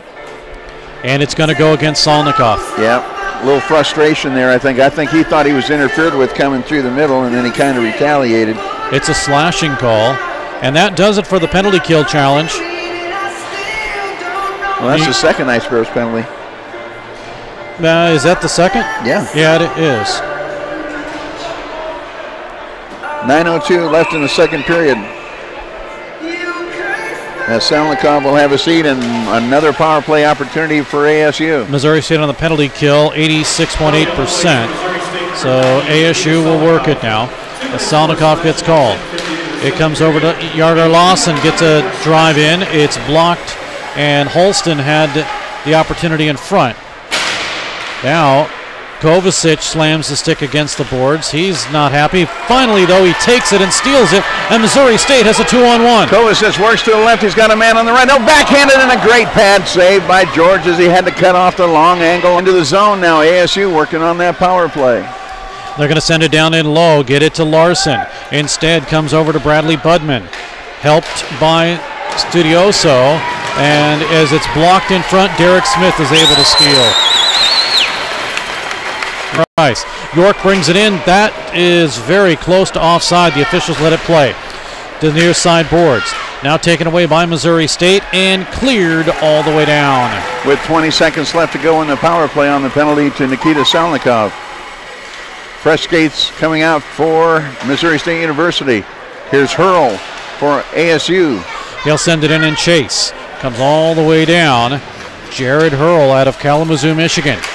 Hurl trying to pick up goal number 3, but instead it goes high slot. York gets blocked by Maddie, and Salnikov fresh out. They're going to call it a hand pass. Maddie blocked it, but it hit his arm and dropped down, and they'll call it a hand pass. So that will bring it probably to center ice, maybe? No, I think it'll bring it back into the Missouri State zone. You're right. It will bring it back into the Missouri State zone. It was unintentional, so I was thinking maybe not, but unfortunately, no. Unfortunately, I didn't mean it. It's not a defense in hockey. I'm going to remember that the next time. Next time I stick a guy into as he's coming through my crease. I didn't mean it. No, it's not a good defense. Oops, my bad. I did that one time. But you did it more than once. Well, the guy was coming by. He was just a real pest. Here's Salnikov with a steal. And he'll fire it in and go straight to the bench. And it's high and goes over the crossbar and off the end glass. Back out it comes to ASU. Oh, big hit from behind. That was close to a cross-check, but pulling up at the last minute was Bratton, so he wouldn't get penalized. ASU having a hard time getting out of their own zone now as the Ice Bears go to forecheck. Send it all the way down into the Missouri State zone to the Arizona State Sun Devils. Anderson for Missouri State, back of his own net. 6:23 to go. Puck cleared up, now to Travis Barrett. He has some trouble with it in front of the Ice Bears bench, and Barrett rushes, Anderson steals, and here come the Ice Bears. With some numbers, but Anderson tries to flip it in toward the goal, and it's off the shin pad of Kenneth Miller, and it goes to the near far half board. It's picked up by the Sun Devils. Oh, they had a man breaking and couldn't get it to him. Oh, that was very dangerous as Aliza Day was wide open and they couldn't get him the puck. Ice Bears back the other way, out in front, the centering pass just a little bit too far ahead, and it comes all the way out to center ice. Chris Brown gets corralled there and loses his stick as a big collision with Alexander Demon occurred. And Demon lost his stick. We get a whistle. No penalties, apparently. But, Dan, to finish my thought earlier, I was going to say there was a guy that was kind of a thorn on our side, and he would race by, and as he come by, sometimes he would tap my pads or just do something as he's racing by. Just messing with you. So one day he came by, and I got my goal stick up high along his face. He thought it was the trailer. He turns around and starts getting into a fight with my defenseman, and I'm just sitting back thinking, no, I didn't do a thing. No, right, yeah. Here's the Ice Bears on the attack, and another opportunity goes just wide of the crease and comes out the other side. Bradley Anderson spins with it, sends it back down. This is going to be an icing call as no pink-shirted stick to get to it. 5:22 left in the period. Coming up at the second period intermission, it will be a talk with Jordan Bratton. He is the other third of the Ice Bears B line. Breast Cancer Awareness Month, of course. The Ice Bears decked out in their hot pink unis. Those will be auctioned off. After tomorrow's game, yeah. Yeah, after tomorrow's game. So it is a silent auction as Solnikov breaks free. Solnikov on the move, shoots off the post. And it comes out the other side. Rebound is loose out front. The Ice Bears can't get to it in time. Solnikov came an inch away from goal number 2. Ice Bears get back. Here's a shot in, saved by Griffin as Klein made the save. Nikita Solnikov, you know, he's got a burst of speed. We've talked about him being able to really race in hard, and he comes in from the red line on and hits the post. Missouri State was that close. 5:01 left in the second period, knotted at 1 goal apiece. Shots on goal 20-17 in favor of ASU. Ice Bears win the draw. Sollenbach, a good job to kick it out of the zone, but it's still on the Ice Bears end. Up to center ice. Now they'll scrum for it right on the red line. Several players get together. It finally is gloved down, and I think it's going to be a hand pass against ASU. They're going to call that hand pass. 4:43 to go in the period. It is a 20-17 advantage. Both teams have drawn iron tonight a couple of times. Yeah, that advantage is for Arizona State. There's Sasha Perron to the face-off circle for the Ice Bears. And I believe that's Alexander Demon he's going up against. Kind of hard to read the number from here. But it is taken by ASU, and they'll start the attack. 3-on-2 into the zone. Worked and kicked after the shot into the corner. Havner will chase it. Now Sollenbach for Missouri State. Can't get it. A shot in off of Klein, but the Ice Bears are not able to clear it again. Drive in off of Griffin's glove as the initial shot came in from the stick of Hurl. It's behind the net. Klein is there. He's trying to work it. That's Gavin Klein out of Manhattan. Comes right up the middle. The Ice Bears clear it out of the crease. And still held in. York drops it down in low. It'll go to Perron. Good forechecking pressure by Arizona State. And Missouri State finally able to clear the zone. Sollenbach sends it in on goal. He'll go to the bench as the Ice Bears needed some fresh skates badly, and they get them. They do, but Igor Larson is able to race down, gets a shot off the side of the net, saved by Griffin. Rebound out to center, and that was almost too many men. Almost, but he didn't play the puck, so they'll get away with it. And ASU will track it down in their own zone. A nice steal in the corner. Out front it comes. Here's the shot by Anderson, and it's knocked down. Beautiful sliding stop that time from Garrett Brown. Ice Bears have to get back. A 2-on-1 developing. Larson's there. Now Missouri State has the numbers in the defensive zone. Anderson sends it over to the far side, that is, to Cooley, and he's able to clear it out to center ice. Delayed offside, and they're going to get caught with it. ASU does, and they'll bring the faceoff outside the Ice Bears zone with 3:10 left in the second period. No score in this period. 1-1 tie in the first period, and that's still where we're at. As both teams flying all over the ice right now. Good defensive work from both teams, and some missed opportunities for both sides as well. It's been an entertaining hockey game. Ice Bears win the draw, but can't control. Here's Geely with a drive in and a save by Griffin. 3:03 remaining in the period. And a 1-1 game. Another great crowd on hand tonight at Jordan Valley Ice Park here at the Stan Melton Ice Arena. 8:40 of the first period. Solnikoff his fourth. Barrett with the assist. 17:47 of the first. Larson his third. And Brown with the assist. Only goal scorers in this contest. 1-1.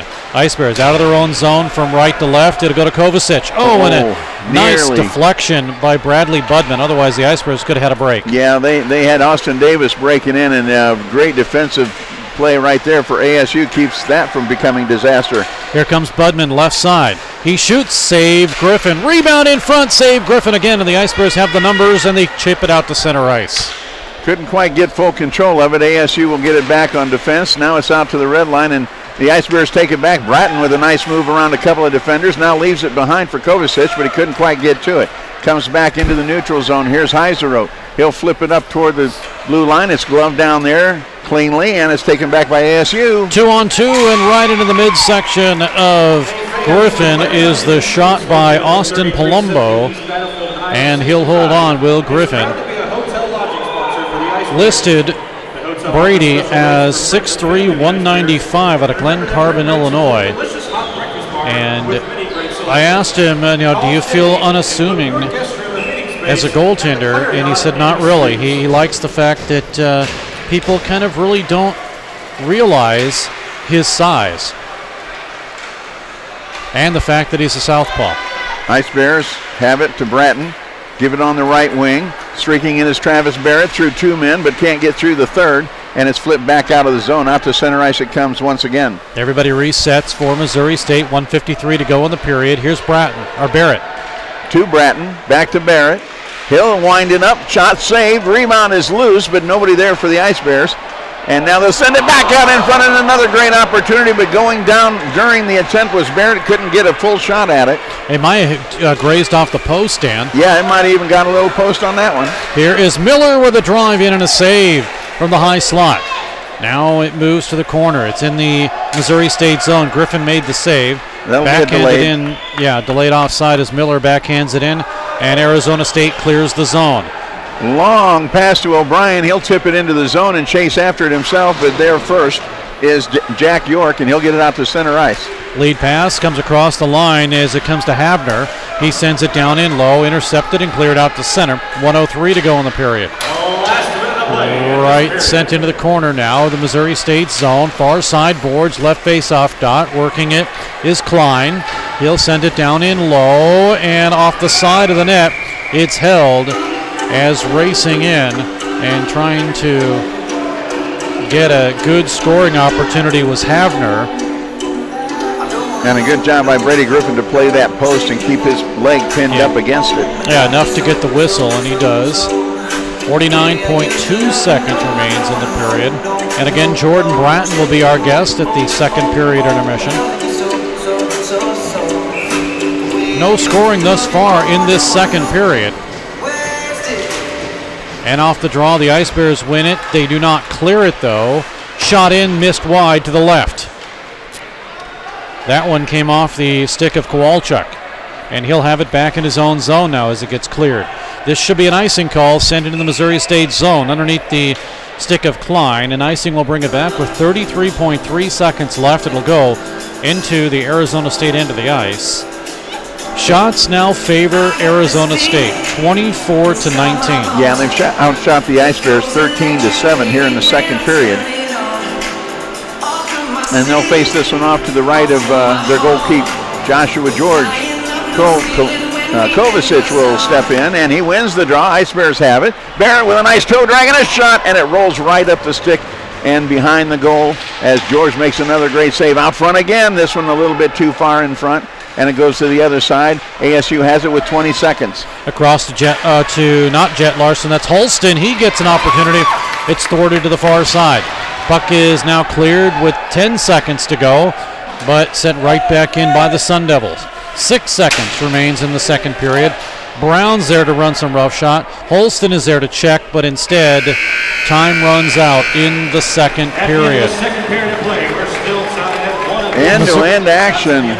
Furious and meaningful, and no scoring in the period, but a 1-1 tie heading into this deciding stanza in about 15 minutes.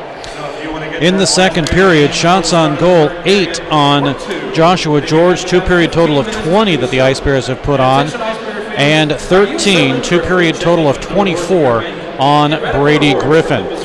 Again, no goals in that period. There were 2 penalties, actually 3 penalties, 2 for Missouri State, 1 for the Sun Devils. So Missouri State is 0 for 2. Sun Devils are, I take that back, the Sun Devils are 0 for 2. Missouri State is 0 for 1. But Dan, that second period, you know, it's kind of a pick-em. It really is. Yeah. Both teams kind of feeling each other out still, and both teams had their moments. Yeah, the Ice Bears hit how many posts? Can count them on one hand, at least 4. Well, almost, about as many as ASU hit, as a matter of fact. I mean, if anybody's winning this game right now, it's the goal itself. It's helping the goaltenders out tonight and being just a little bit wider than either team would like to see. But both teams had golden opportunities, and both goaltenders coming up with some big saves, getting a little help from the post, and it makes for one entertaining hockey game right now. You can feel the nervousness of this crowd right now. Everybody on edge trying to figure out when this thing's going to break open and on whose side it's going to break.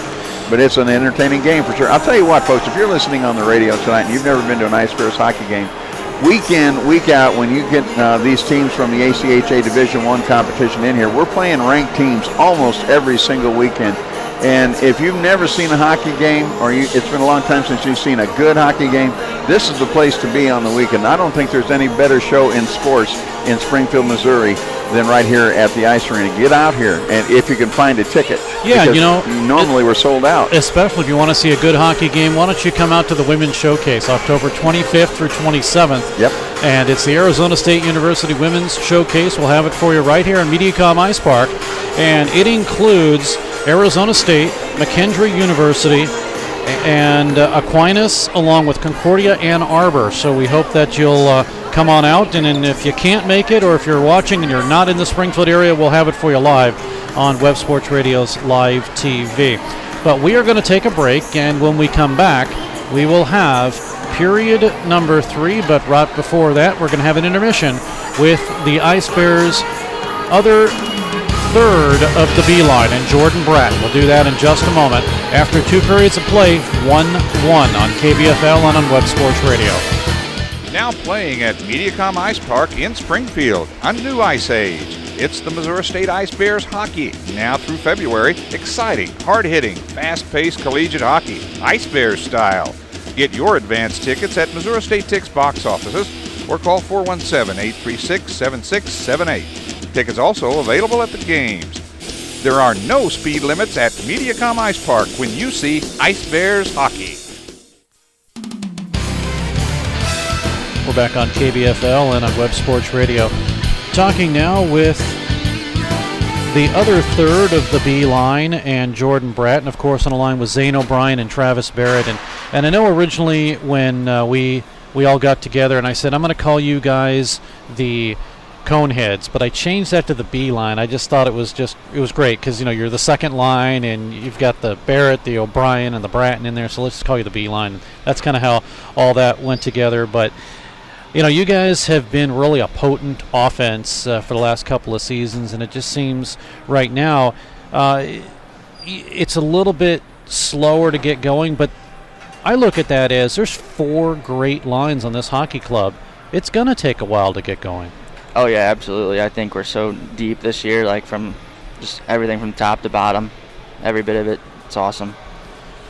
When you guys first got put together, I know you're all from the St. Louis area, so you've played together a little bit, but when you first got kind of, I don't want to say reunited, but that first time, what was it like out on the ice? It felt great. I mean, it's kind of felt like it used to be because we all played with each other kind of like a long time ago, and then, like you said, it's been a few years.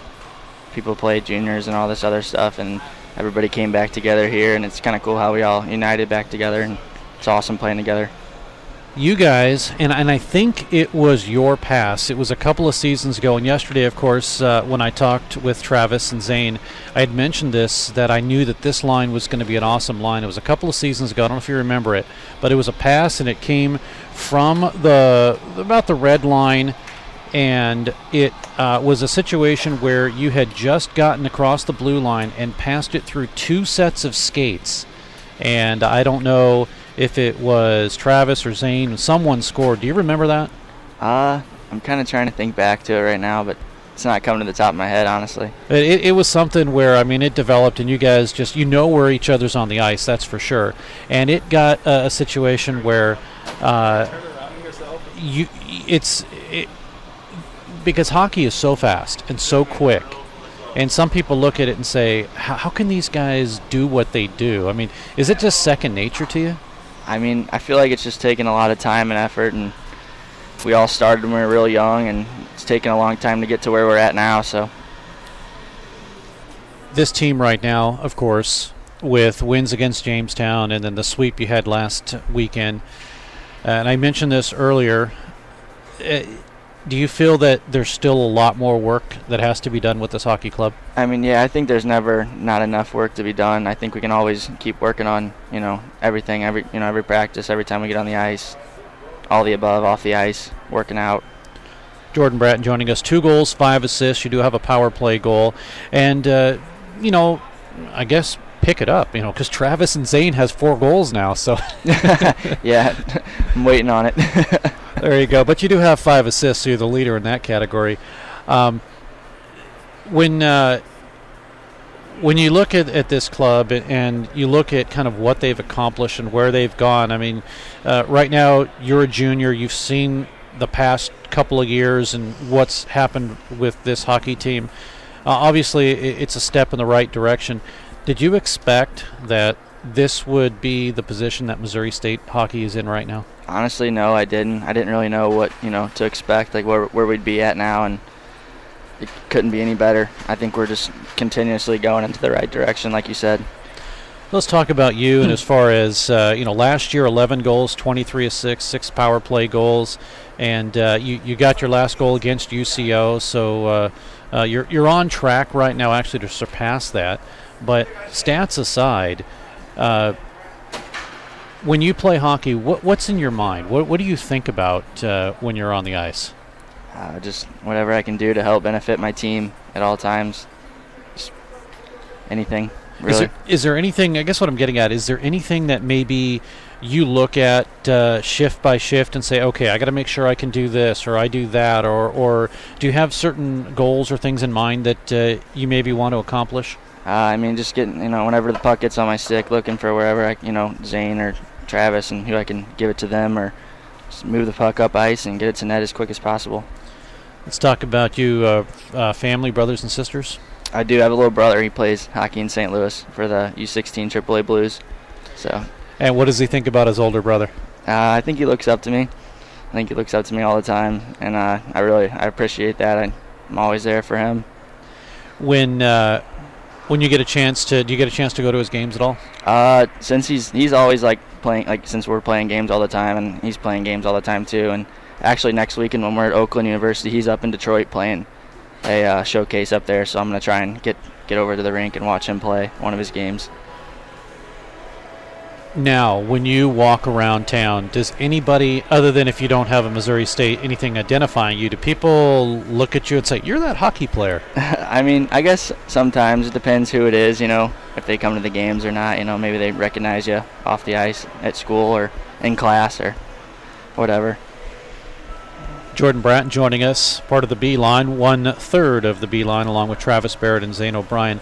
When you're walking around campus and stuff like that, maybe you do have an Ice Bears jersey on. Do you find that maybe because hockey isn't really as prevalent, it's not like a basketball team, it's not like a football team, do you find that maybe people are a little bit more enamored with you guys, saying, gosh, they're hockey players? Do you feel like it kind of puts you in a different light? Yeah, maybe a little bit, just since we're technically not school sponsored. I think that has a little factor in it, but some of the people that don't realize it, they still think, oh, hockey is hockey. People that love it are big fans of it, and they still will love to follow us and realize how good of a program we have here. And even though it's just a couple blocks off campus, people still realize, since it's so close, it's really nice. Okay, so I have to ask, what do you want to be when you grow up? I'm majoring in business management, so something in that field. I know it's pretty wide variety, but I'm not 100% sure. Probably something to do with finance. So I like dealing with money. Can't go wrong with that, right? Not at all. You know, there's definitely a lot of hockey teams that need money. Of course. And they need the money kind of distributed a certain way. So you could always do that. Yep, it's an idea. I mean, do you want to hang around hockey when you're done with school? Oh, yeah, absolutely. I'll definitely, look into maybe picking up an assistant coaching job or something, maybe back in St. Louis, and whatever I can do, to coach your brother's team. Yeah, help him out as much as I can. Wouldn't that be something? What would he think about that? I think it'd be, I don't know, honestly. That would be just different. Maybe because he's back home in high school. He's playing high school hockey also as well. So maybe eventually by his senior year, because he's a sophomore now, so he's got 2 more years. So, and I got 1 more year after this, so maybe. Well, and that's my question, too. I mean, you'll be a senior, but you maybe that 5th year? You think about that 5th year? I actually don't. I think I'm on track right now to graduate, so I don't know if I'll be able, as much as I'd love to play another year. I don't know if I can even, with the credits or. Yeah. I think I'm on track, so unfortunately. Yeah, can't figure out if you can take 12 more units just to play hockey, right? Exactly. I wish I would if I could. When you get ready, what is your do you have a go-to meal, a go-to song? What do you have? A couple hours before the game, I like to eat. I don't like to eat too close to the game time, just because it's kind of I like to eat a heavy meal a couple hours before, like pasta or something like that. But always most importantly, just trying to stay hydrated all day. That's a big factor. Spoke with Brady Griffin in the first period intermission, and I said, "Will you guys go next week out to the Detroit area to play Oakland?" Now they just announced that Olive Garden has the unlimited pasta again. Yeah, I'm sure we'll be visiting there several times. I'm sure we'll be there. Okay, so I got to put you on the spot. Who has been the most inspirational player on this hockey club? It's a tough one. Currently? Currently. I'd probably pick Andrew Kovacic, just because he's got the experience and he's a heck of a player, and I think a lot of us look up to him. What about past? Past? I'd probably say, since I got to play with him my freshman year, is Ryan Hoagland, definitely. I kind of figured you would say that. He's been a very vocal and very, involved. Involved is a good word, yeah, for sure. When was your earliest memory of knowing hockey and being a part of it and understanding that maybe I would like to play this game? Probably. I remember all the way back to the day when I started learn to play hockey back in St. Louis. I started when I was 3, and then I got into learn to play at 4, and probably as long ago as that, I remember just enjoying it and wanting to get back out there, telling my parents, I can't wait to come back, or I want to do this, I want to get back to the rink and all that. And so I assume that they got you involved in learn to play? Yeah, they did. Yep. Neither of them actually played hockey, but they both just loved it, and knew that they wanted to try and give it a shot for me. If I liked it, I liked it. If not, they weren't going to pressure me into it, but ended up loving it. Jordan Brandt joining us. You're listed at 5'10", 175. You're kind of unassuming. You don't really look, you look fast, but if you take a look at the stats, you might say, oh, I can beat this guy. Yeah, I guess I kind of hide it a little bit, coming up to, somebody way bigger and beyond the height of me and weight. That doesn't really affect me. So I have to ask is it something where you guys just know where everybody's on the ice, or do you have certain words or certain phrases or something like, if you're going to try something next time up on the ice, do you yell something to maybe Travis and that kind of has preset, okay, this is what we're going to try next time? If there's like a special play we're running or something, we'll usually discuss it right before the face-off or, on the bench. We'll let each other know and what's going on so we know when we get out there so we don't mess it up. Jordan Brandt joining us. Jordan, I wish all the players more goals this season. So, you still have time. Catch up today, and you'll have just as many goals as your line mates Zane and Travis, all right? All right, thank you. All right, thanks so much for joining us. We'll take a break. We'll be back. More hockey coming up on KBFL and on Web Sports Radio. Now playing at Mediacom Ice Park in Springfield, a new ice age. It's the Missouri State Ice Bears hockey. Now through February, exciting, hard-hitting, fast-paced collegiate hockey, Ice Bears style. Get your advance tickets at Missouri State Tix box offices or call 417-836-7678. Tickets also available at the games. There are no speed limits at Mediacom Ice Park when you see Ice Bears hockey.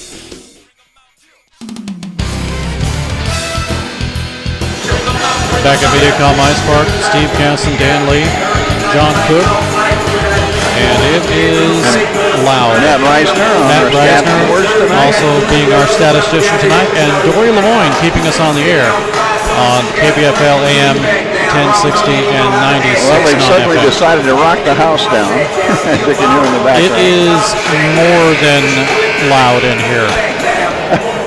Somebody found the 11 on that stereo. No, it's got 12. Yeah, it might be 12. It really does, seriously. Mickey put it in and it has 12. Oh my goodness. Well, welcome back to Rock in Jordan Valley Ice Park. As we get ready for period number 3, we are undecided in this event tonight. 1-1 is our score as we head to the third period between Arizona State University and the Missouri State University Ice Bears. Yeah, it does seem like somebody hit an extra pedal somewhere. Yeah, they did, for sure. Missouri State skating from the left to the right, Arizona State from the right to the left, and off the draw, the Ice Bears will have possession. They quickly send it in, and just as fast, it's cleared back out to center. And all of a sudden, as the puck is dropped down with a hand, it is Arizona State that, I know it's just been 11 seconds, but Dan, you kind of get the sense that Arizona State, they want to do something here. They don't want to wait. No, they're getting after it from the get-go, and the Ice Bears better be ready for the challenge. Face-off is won by ASU, and they'll shovel it into the zone. Ice Bears come up with it defensively, but having trouble getting out of it as ASU puts 4 players into the zone on the forecheck. Ice Bears having trouble with it. Now finally they go cross ice, and this is probably going to be an icing. No, they wave it off. It's waved off. I don't know why, but they did. Have no idea why that was waved off. That does give Missouri State a chance to change lines. They do get 2 players out.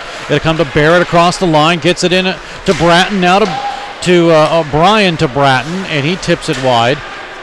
Behind the net, working it is Bradley Budman. He gets it to the near side boards, held in by Missouri State. Sent down in low, right out in front, tipped, and a save. It was tipped in front through the air, and George makes the save. Haven't called his name much in a while. Puck is back down, and Missouri State will regather their thoughts. They'll go for a quick line change. ASU does likewise. It comes back out to center ice. Now Arizona State having a hard time getting out from their own shadow, and it finally gets sent into the Ice Bears zone, taken right in front of the goal. Ice Bears turn it back the other way. Now it gets taken away again by Jet Larson. He'll send it back in. Larson with the only goal for Arizona State University in this hockey game.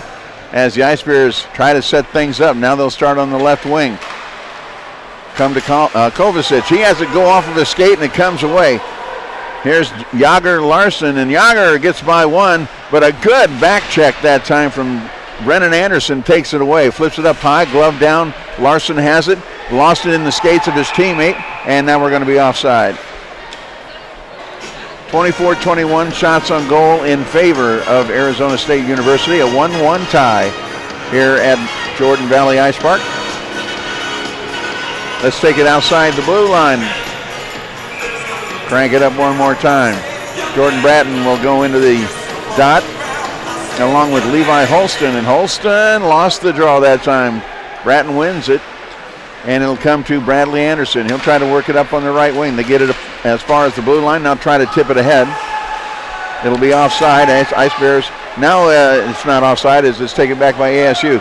Coming out with a little bit of steam there was Adam Havner, but he outskated himself and left the puck behind. Kowalchuk with it. He'll send it out to center, and Missouri State will reset. 17:45 to go in the period. Puck cleared all the way down into the Missouri State zone. It's still tied 1-1. Sam Heiser wheeled it around the end boards, tried to get it to Anderson, and Bradley couldn't handle it. It comes back to ASU. They'll try to spin around and take a shot, knocked down defensively by somebody's shin pad. Now it comes all the way around to the other corner, and the Ice Bears look a little lackadaisical getting to it. Falling down on top of the puck now at the blue line, and Heiser might have shoveled that with a hand. I think he did. That's a hand pass. Take a look at the out-of-town scoreboard. Thanks to Dan Dow, Ohio 12-1 over West Virginia. That's a final. and Arkansas 3, Arizona 1, middle of 2. Wow, Razorbacks are for real. Well, at least in this hockey game. Yeah, well, they were doing fine last night until they forgot to finish. 4-0 lead. Now we have a stoppage in play, and I don't know what the officials are discussing here. Well, it was a very intentional hand pass. Missouri State may get a penalty for delay of the game. Yeah, because it was a very intentional hand pass. But they're not going to do it. So the face-off will be at center ice.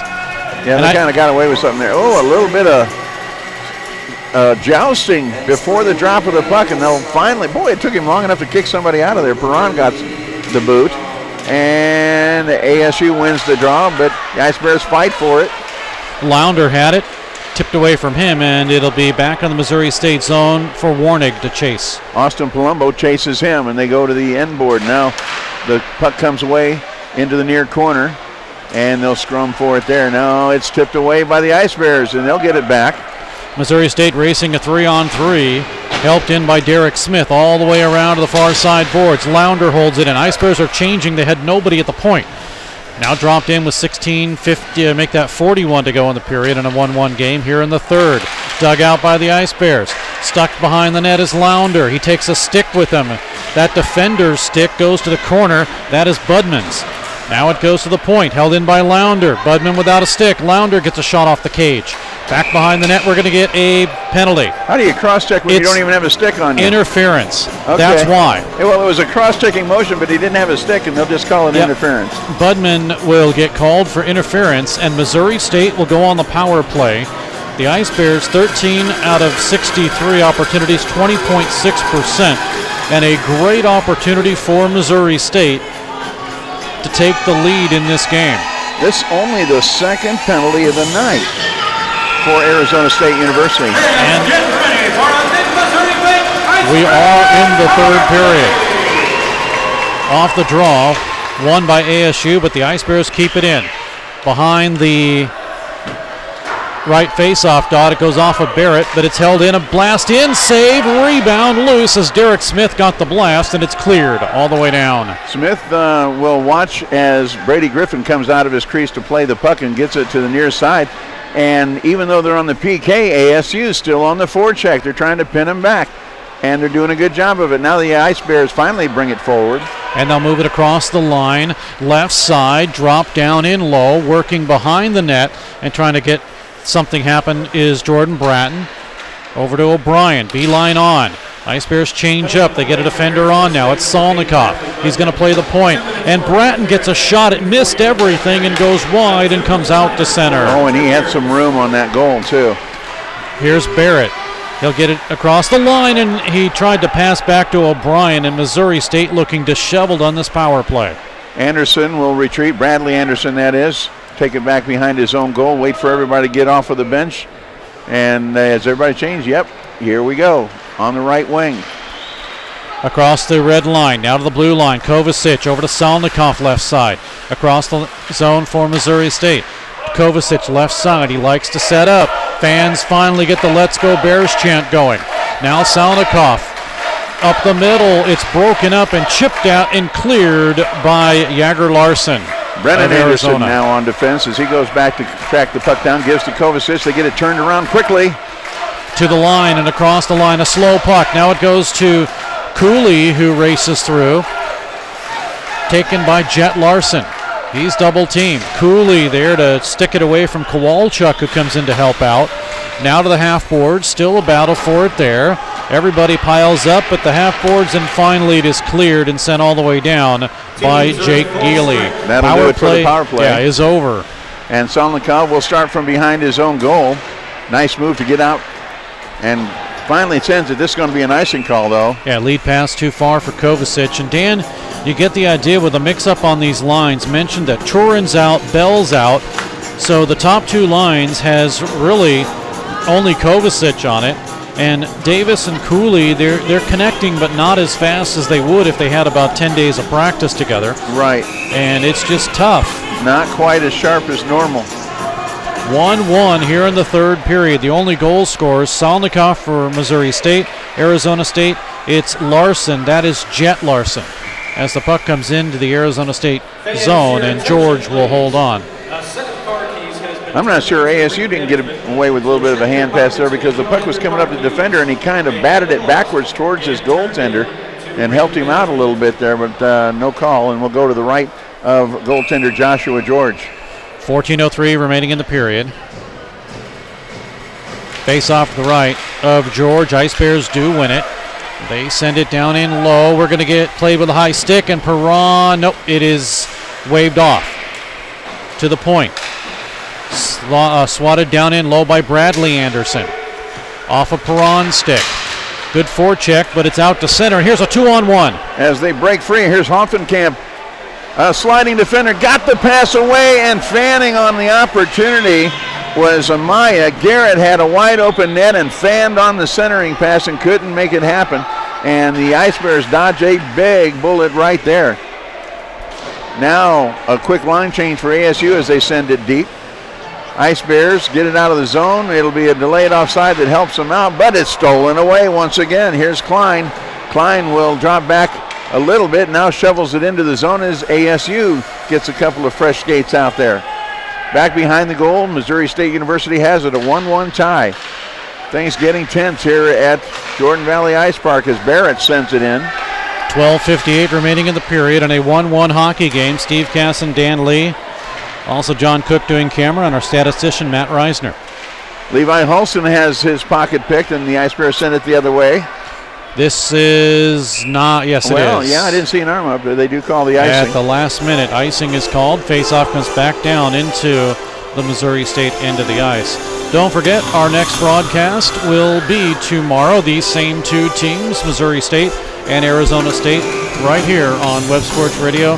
We'll have it for you. And then, of course, our Ice Bears Coaches Show live from Civil Kitchen and Tap on our sister station, Jock 98.7. That will take place at 10:30 tomorrow night, and we will have the show. Ice Bears win the draw. Slap it off the boards. Here's a lead pass breaking in all alone. Right side. Score! As Zane O'Brien breaks in, and O'Brien gets the goal, and Missouri State has taken the lead. Zane O'Brien with now his 5th goal of the season, and Missouri State takes the advantage. It took all here in the third period with about 12 and a half to go, but the Ice Bears do take the lead as O'Brien gets the pass and makes the goaltender split tweeners, and it is a 2-1 advantage for the Ice Bears on Zane O'Brien's goal. That is his 5th of the season. We'll wait for the assist. Ooh. And another loose puck out in front. Ice Bears get a couple whacks at it, but George will cover up. And now the tempers starting to flare. We do get some tempers flaring now between Bratton and Missouri State Ice Bears goal scored by number 15, Zane O'Brien. Assisted by number 61, Carson Warning. Time of the goal at 7:28 of the third period. Scored by number 15, assisted by number 61. And we're going to get a penalty. So, Bratton will go for roughing, and Jack York will also go for roughing. So it should be a 4-on-4 with York in and with Bratton in. This is all happening with 12:20 left in the third period and a 2-1 Ice Bears lead. And now the puck off the draw is cleared out to center, and here's a lead. And Griffin has to stick the big wood chopper out there and swat it away. As coming in on the play that time was Hoffenkamp, and Tim couldn't get there before it was away. And here's the Ice Bears back the other direction. 3-on-2, Barrett in front, tip, missed wide by O'Brien in a bid for his 2nd consecutive goal. The B-line cranking it up now, and we come the other way.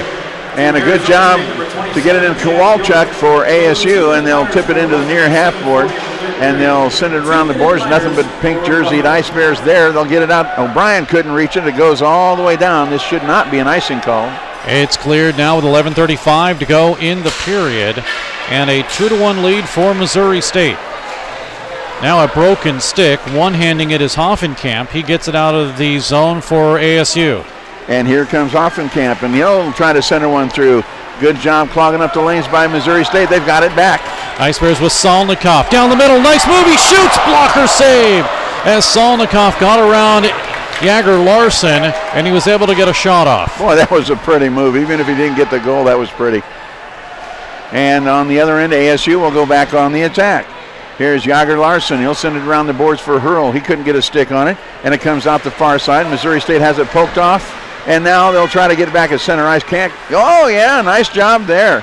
As Perron got in there. Was that Perron or was that Rubin? That's Rubin who got a stick on it. Here's a shot in by Brady Anderson. Blocker save there by George. 10:38 to go in the third period and a 2-1 lead for Missouri State. Solnikoff in the first period. Larson, that's Jet Larson for Arizona State, and now Zane O'Brien for Missouri State. 5 seconds left in the 4-on-4. Warnig unfortunately forgot the puck, but he is able to get it momentarily. Levi Holston has it, and we're 5-on-5. Holston will try the right side. Tries to bring it in himself. Does a good job to get around one. Centers it through, but nothing but Ice Bears there to knock it aside. Comes up the near half board. They'll break out a 3-on-2 if they hurry. Bad line change for Arizona State. Puck bounces around off of Kovacic's stick, and we come the other way, and here is Havner. Adam Havner with a nice move. Tries to split the defense, but he gets double Penalty. teamed. And we are going to get a penalty coming up.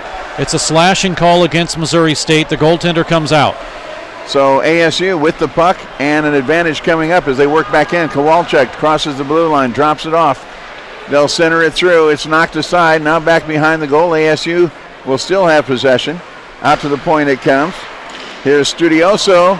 His shot knocked down, and now finally the Ice Bears touch up, and it'll be a power play opportunity number 3 coming up for Arizona State University. Well, the official calls it hooking, Mark Marzola, and it will go against Chris Brown, and he's not happy about it.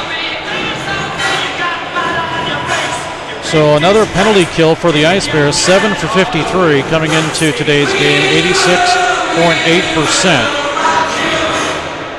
And they're going to have to kill this one off. They lead 2-1, but it'll be power play number 3 for the Sun Devils.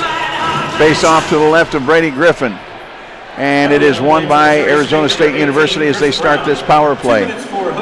Working on the right wing is Gavin Klein. They go back out, top of the slot. Here's York. Jack can't find anything to do with it. Goes back to the left side. They'll work on the left wing with Holston. Back out to York. He'll take the shot. Saved. Rebound is loose out in front. ASU will have to pull back just a bit.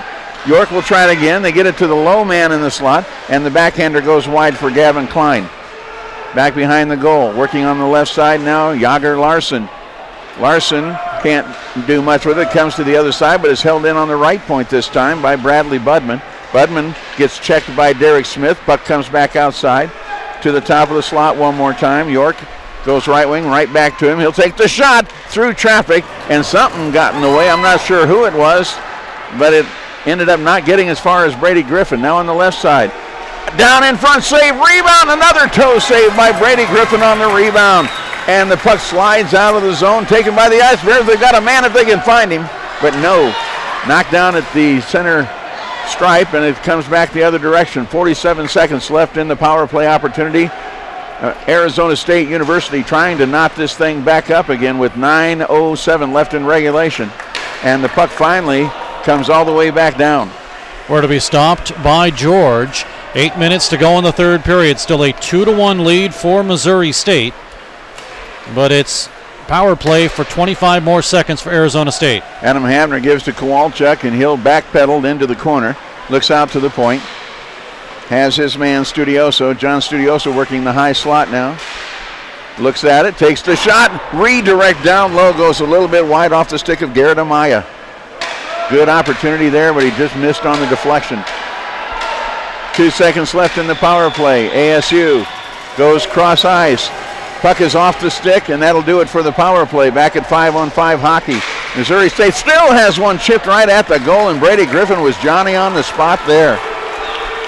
Power play is expired. We're 5-on-5, 7:13 to go. The Ice Bears with a line change. Now it's flipped up and in by Kowalczyk. It hits the roof, so you know what? Face-off comes at center ice.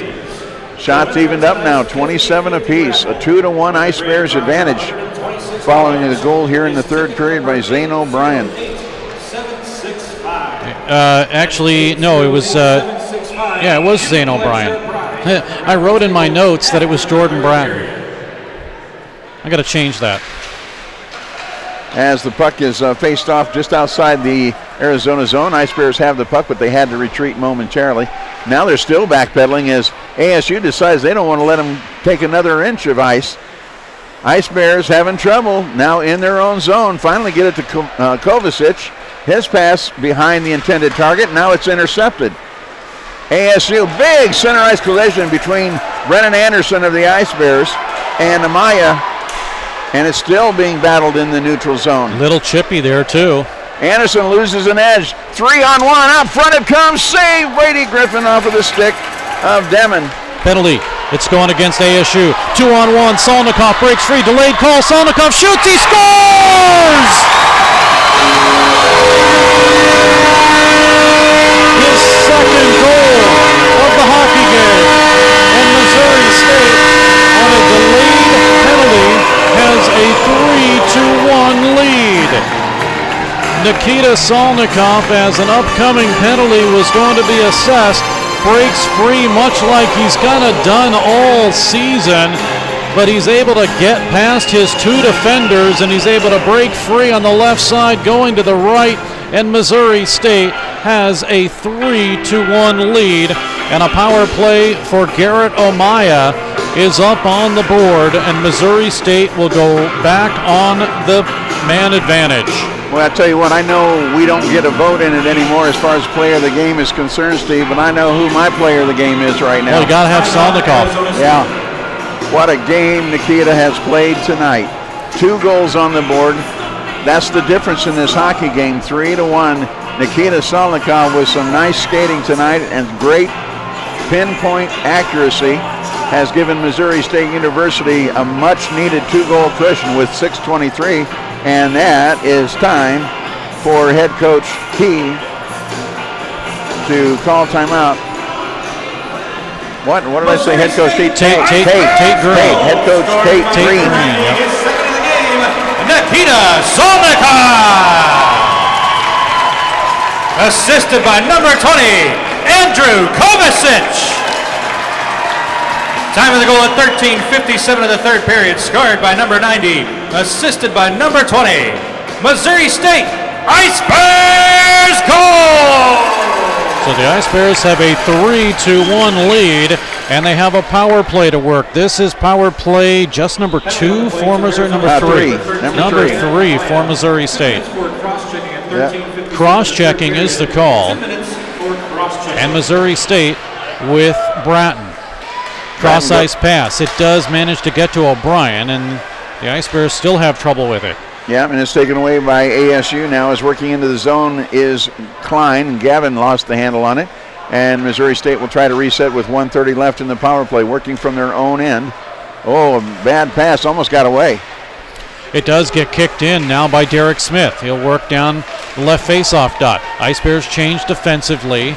Smith drops it in low, gets a return pass. Brown is on the ice. Now to the right side. Missouri State up 3-1. They work on a power play. Bratton in low, gets a return pass from O'Brien. Now left side drive by Derek Smith and a save by George. It is cleared, and Arizona State with possession. And Havner has it. Tried to get through a threesome of pink jerseys. Not going to happen. Ice Bears lost it in their own zone. What a great steal by Hurl, and he managed to flip the puck toward the goal. And fortunately, Brady Griffin had his eye on it and hangs on close to stop play with 5:12 left in the third period. Still 49 seconds left in the Ice Bears penalty. I'm Dan Lee along with Steve Cass, and glad you could join us tonight on KBFL, FM 96.9, AM 1060. Great hockey game tonight. Yeah, in just a second we'll get station identification for you. We keep promising that. We never deliver. Well, I got it last time. Oh, we did? Oh, I missed it. I remember a few years ago I promised it for about 30 minutes. Yeah. 38 seconds left in the power play. Ice Bears on the move. Oh, that was played with a high stick. And the Ice Bears, there it's touched. Yeah, Missouri State let it get touched, and they did. So just a reminder, you're listening to Missouri State Hockey. KBFL Springfield, 1060 AM, K245CA Springfield, 96.9 megahertz. Face off to the right of Joshua George. Salnikov, or make that Kovacic. You know, Dan, it looks like Salnikov. It says Kovacic. I'm already hating these jerseys. No, they're nice jerseys, but it's just reading the numbers. It jumps out as to what you think it is, and it's not. Yeah. Here come the Ice Bears. They jump across the line, and in front, Salnikov save, rebound, and he missed it. He was looking for the hat trick. Puck to the corner. Salnikov with it again. He shoots, and a blocker save, and not knowing where it was George, and it fell right down in front of him. He'll hold on. 4:29 to go in the period. 6 seconds left in the power play, and Missouri State is starting to tear it on here in the third period. 2 goals at 7:28. O'Brien is 5th, and then at 13:37, Salnikov, his 5th, and it's 3-1 Missouri State. Well, and I'm sure the Ice Bears are remembering the lesson they learned this morning when they heard about the big comeback last night by ASU against Arkansas. They're not going to let up. They can't afford to. Kovacic wins the draw. Ice Bears left side drive in and off the shoulder of George. Now it goes to the far side. Fans starting to get the chant up. We're at full strength, and here comes ASU. Jet Larson, the lone goal scorer for ASU, sends it deep into the zone. It comes back behind the goal. They'll try to send it back out to the point. It got away. Here racing is Salnikov. He shoots. He scores! It's the hat trick. Nikita Salnikov with the hat trick for Missouri State.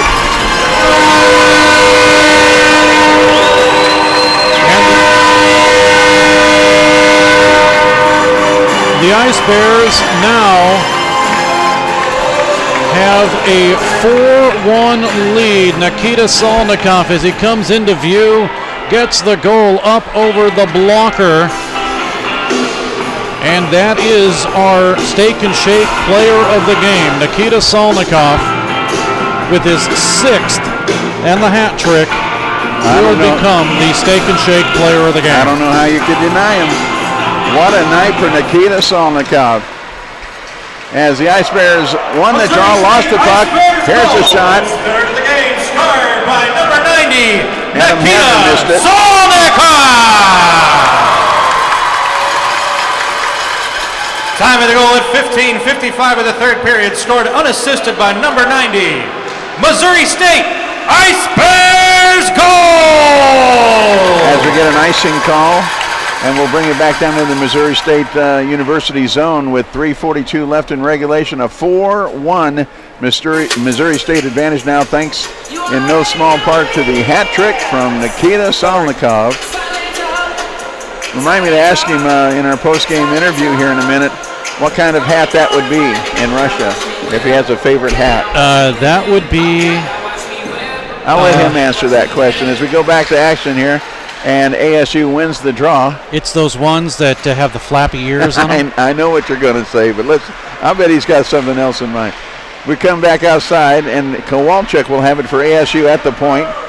And he avoids a big check by Rubin, and the puck goes back behind the goal as they'll work it to Alizada. And Alizada can't control it. The Ice Bears come away with it. It'll be worked into the corner now by Salenbach. He's behind the net, and it comes right up the middle, but it's deflected away from Hoffenkamp, and it's out to center all the way back to the Missouri State zone. Icing is the call. Hey fans, now can you taste that Sunday from Angie's Frozen So Missouri State is 3:02 away from giving the fans an Andy's Frozen Custard. Yeah, they need one more. Trivia question for you, Mr. Historian. Okay. So let's hear it. What Ice Bear has ever had 4 goals, if any? Oh, there's been Ice Bears that have had 5 goals before. And they are? Well, Brian Beeman. Yeah. And Dan Odenwald. Yeah. There's one other in there. There is? I think.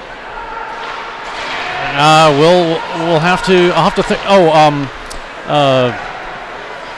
yeah, it's Ryan, one of the Ryan brothers, Jack Ryan. Yes, yeah. I was worried about you there for a minute. Yeah. There's a hockey game going on.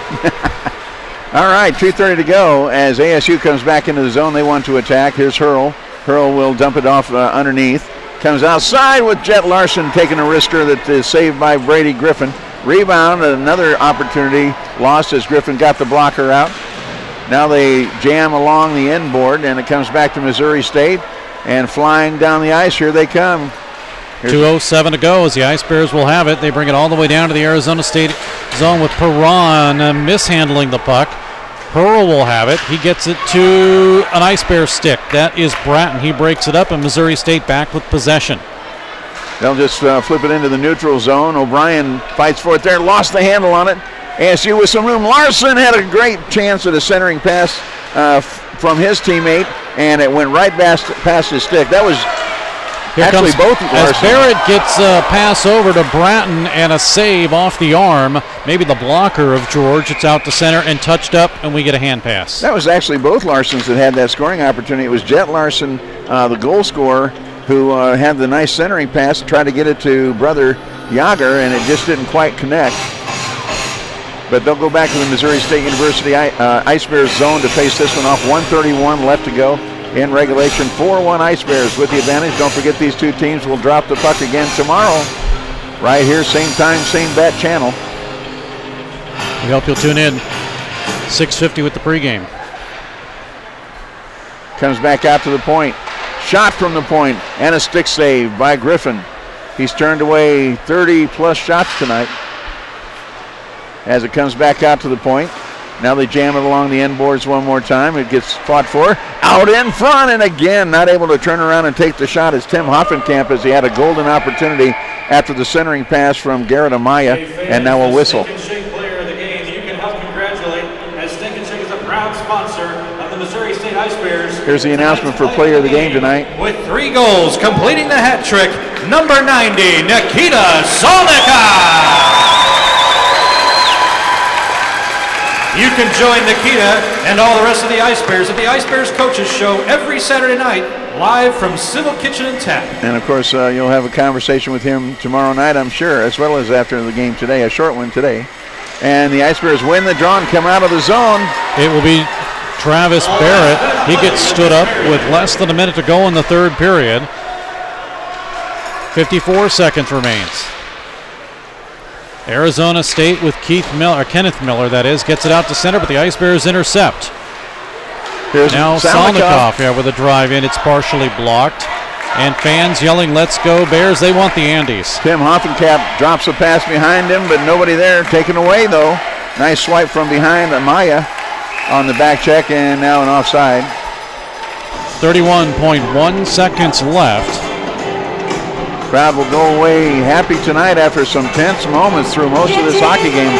Fought through a 1-1 tie all the way through the second period and well into the third period before Zane O'Brien could break it open a little bit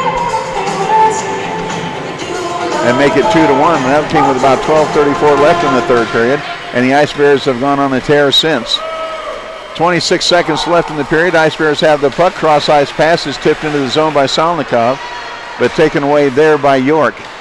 ASU back on the offense. Oh, loose puck at the top of the slot, finally collected up by Havner, and Adam will send it deep into the zone. Around the half end board it comes, all the way to the corner. 5 seconds left. Ice Bears have the puck on the stick. Cross-ice pass to Kovacic, and that will do it. Ice Bears take a 4-1 decision from Arizona State University in game 1 of their 2-game set, with game 2 coming tomorrow night. And in just a moment, we'll talk with our Steak and Shake player of the game, Nikita Salnikov. Shots on goal in the third period. George faces 14 with a 3-period total of 34, and Brady Griffin faces 6 with a 3-period total of 30. 4-1 is the final.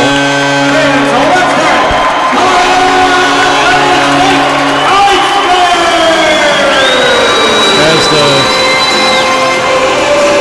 fans fans salute the Ice Bears. The Ice Bears salute the fans, and not sure if we're going to get Nikita Salnikov. I'm not even sure. Oh, where did he go? We got to give Nikita some airtime here.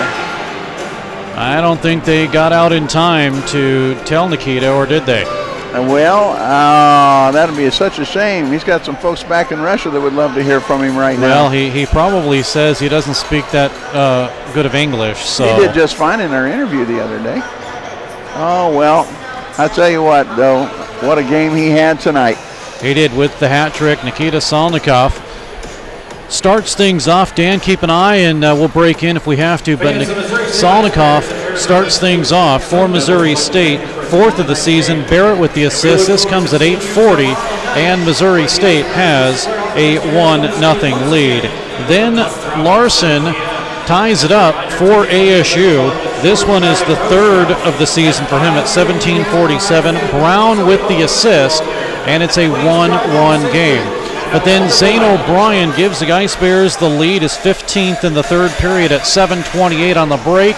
Goes tweeners, and you know what? I think Missouri State kind of figured things out, because the next goal by Salnikov turned out to be almost the same thing. Breaks in from the blue line on. He goes tweeners.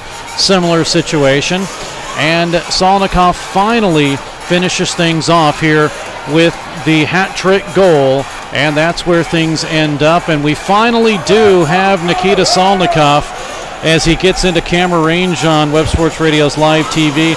Nikita, hello. You get the hat trick tonight. Yeah, I did. I'm so excited about that. Thanks to my line mates. They give a great passes to me. I just have to, shoot. How did it feel?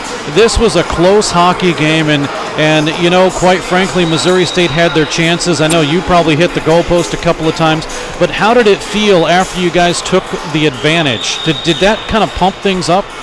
Yeah, it was pretty close game. We tie after second period, and it was a good game. We just scored our chances, and that's the difference. Nikita, we got to ask you, a hat trick in Russia, what kind of hat would you be wearing right now? Hat? What kind of hat? That's a good question, actually. In Russia, we don't have a hat. We just get like puck of the game. That's it. That's what they give you? Yeah. Well, you definitely earned it tonight, my friend. Thank you so much. I'm really appreciate it. While you have an opportunity in Russian, if you'd like to say hi to the folks back home? Yeah, I want to say hi to my parents. Пап, мам, я опять в интервью, и забиваю 3 гола сегодня. Так что я надеюсь, вы это слышите. Спасибо вам большое, что встали и смотрели сегодняшнюю игру. Couldn't have said it better myself. That is awesome. What'd you tell them? They owe you $100? No, I said thank you so much for watching my game. It was pretty late in Russia. It's 3 a.m. right now, and I'm scored for my parents, for my team and my parents, So they can go to bed now. Yeah, exactly. Yeah. Go to bed. Well, Nikita, we'll let you go ahead and celebrate with the team, all right? Thank you so much. Congratulations. Fantastic game. Thank you, Nikita. That's Nikita Salnikov. He is the Steak and Shake player of the game, the hat trick here tonight for Missouri State. And the Ice Bears do win this game by a score of 4-1. And that is a good sign for Missouri State, who are now moving to 8-2-1 this season. But, it's just the second win in series history for Missouri State against Arizona State. Second in a row now. Yeah, and you could see all night long why. Arizona State University is a tough team, and they came in here with guns blazing. Even after what we commonly refer to as bus lag, they had some speed on them. They had some coordination on them, and they gave the Ice Bears everything they could ask for tonight and more. And I expect this is going to be a war tomorrow night. It definitely will be. We'll hope you tune in. Again, our next broadcast, Missouri State, Arizona State, right here on Web Sports Radio. And folks tuning in on KBFL, thanks for joining us again. On our sister station, Jock 98.7 FM, we'll have the Ice Bears Coaches Show. That's tomorrow, 10:30 after this game, so we hope that you'll tune in for that. But again, one more to go here at home this weekend for Missouri State.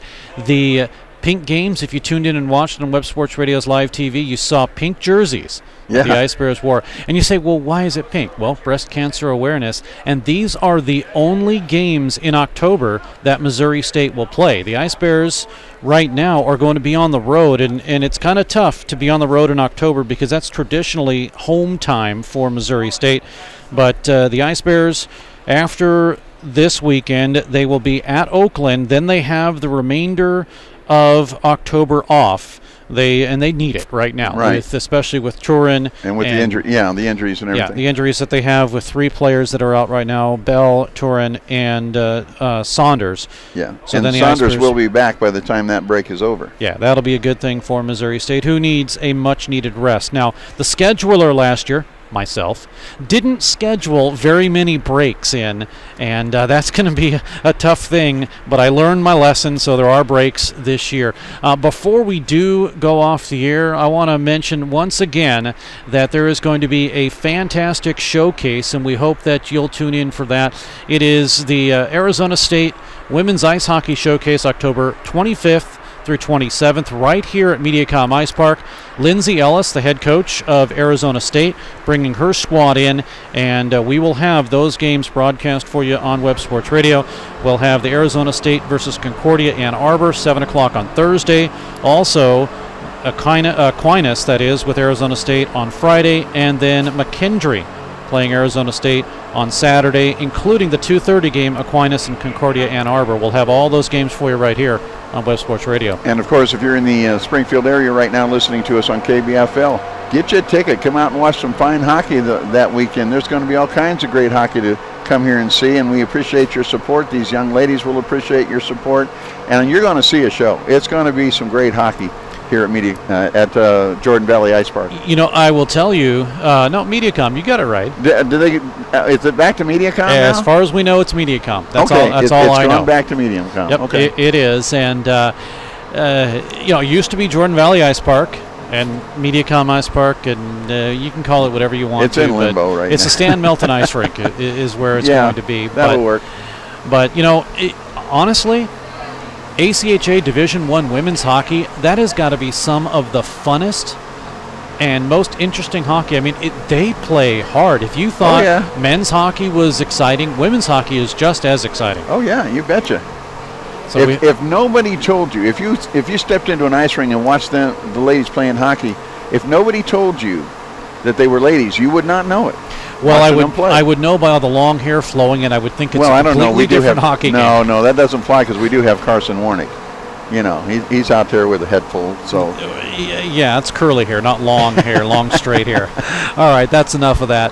We're going to get out of here as the Ice Bears do win this hockey game on the strength of the hat trick by Nikita Salnikov by a score of 4-1. Penalties, Missouri State were 0 for power plays, that is 0 for 3, and 0 for 3 were the Sun Devils. There were 4 penalties each for 8 minutes total, so a relatively penalty-free game, which was fairly good given the fact that it started to get heated toward the end there.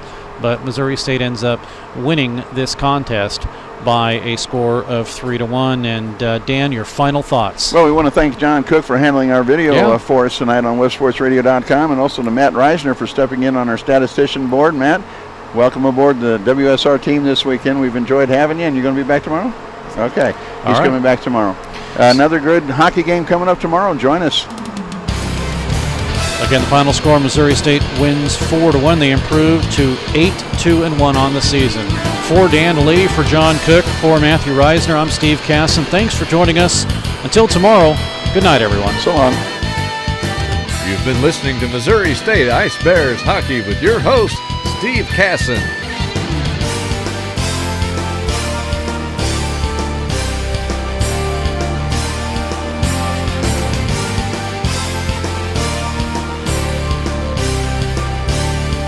Thank you for tuning in to tonight's game. Ice Bears Hockey is a presentation of DS Sports Enterprises and WebSportsRadio.com.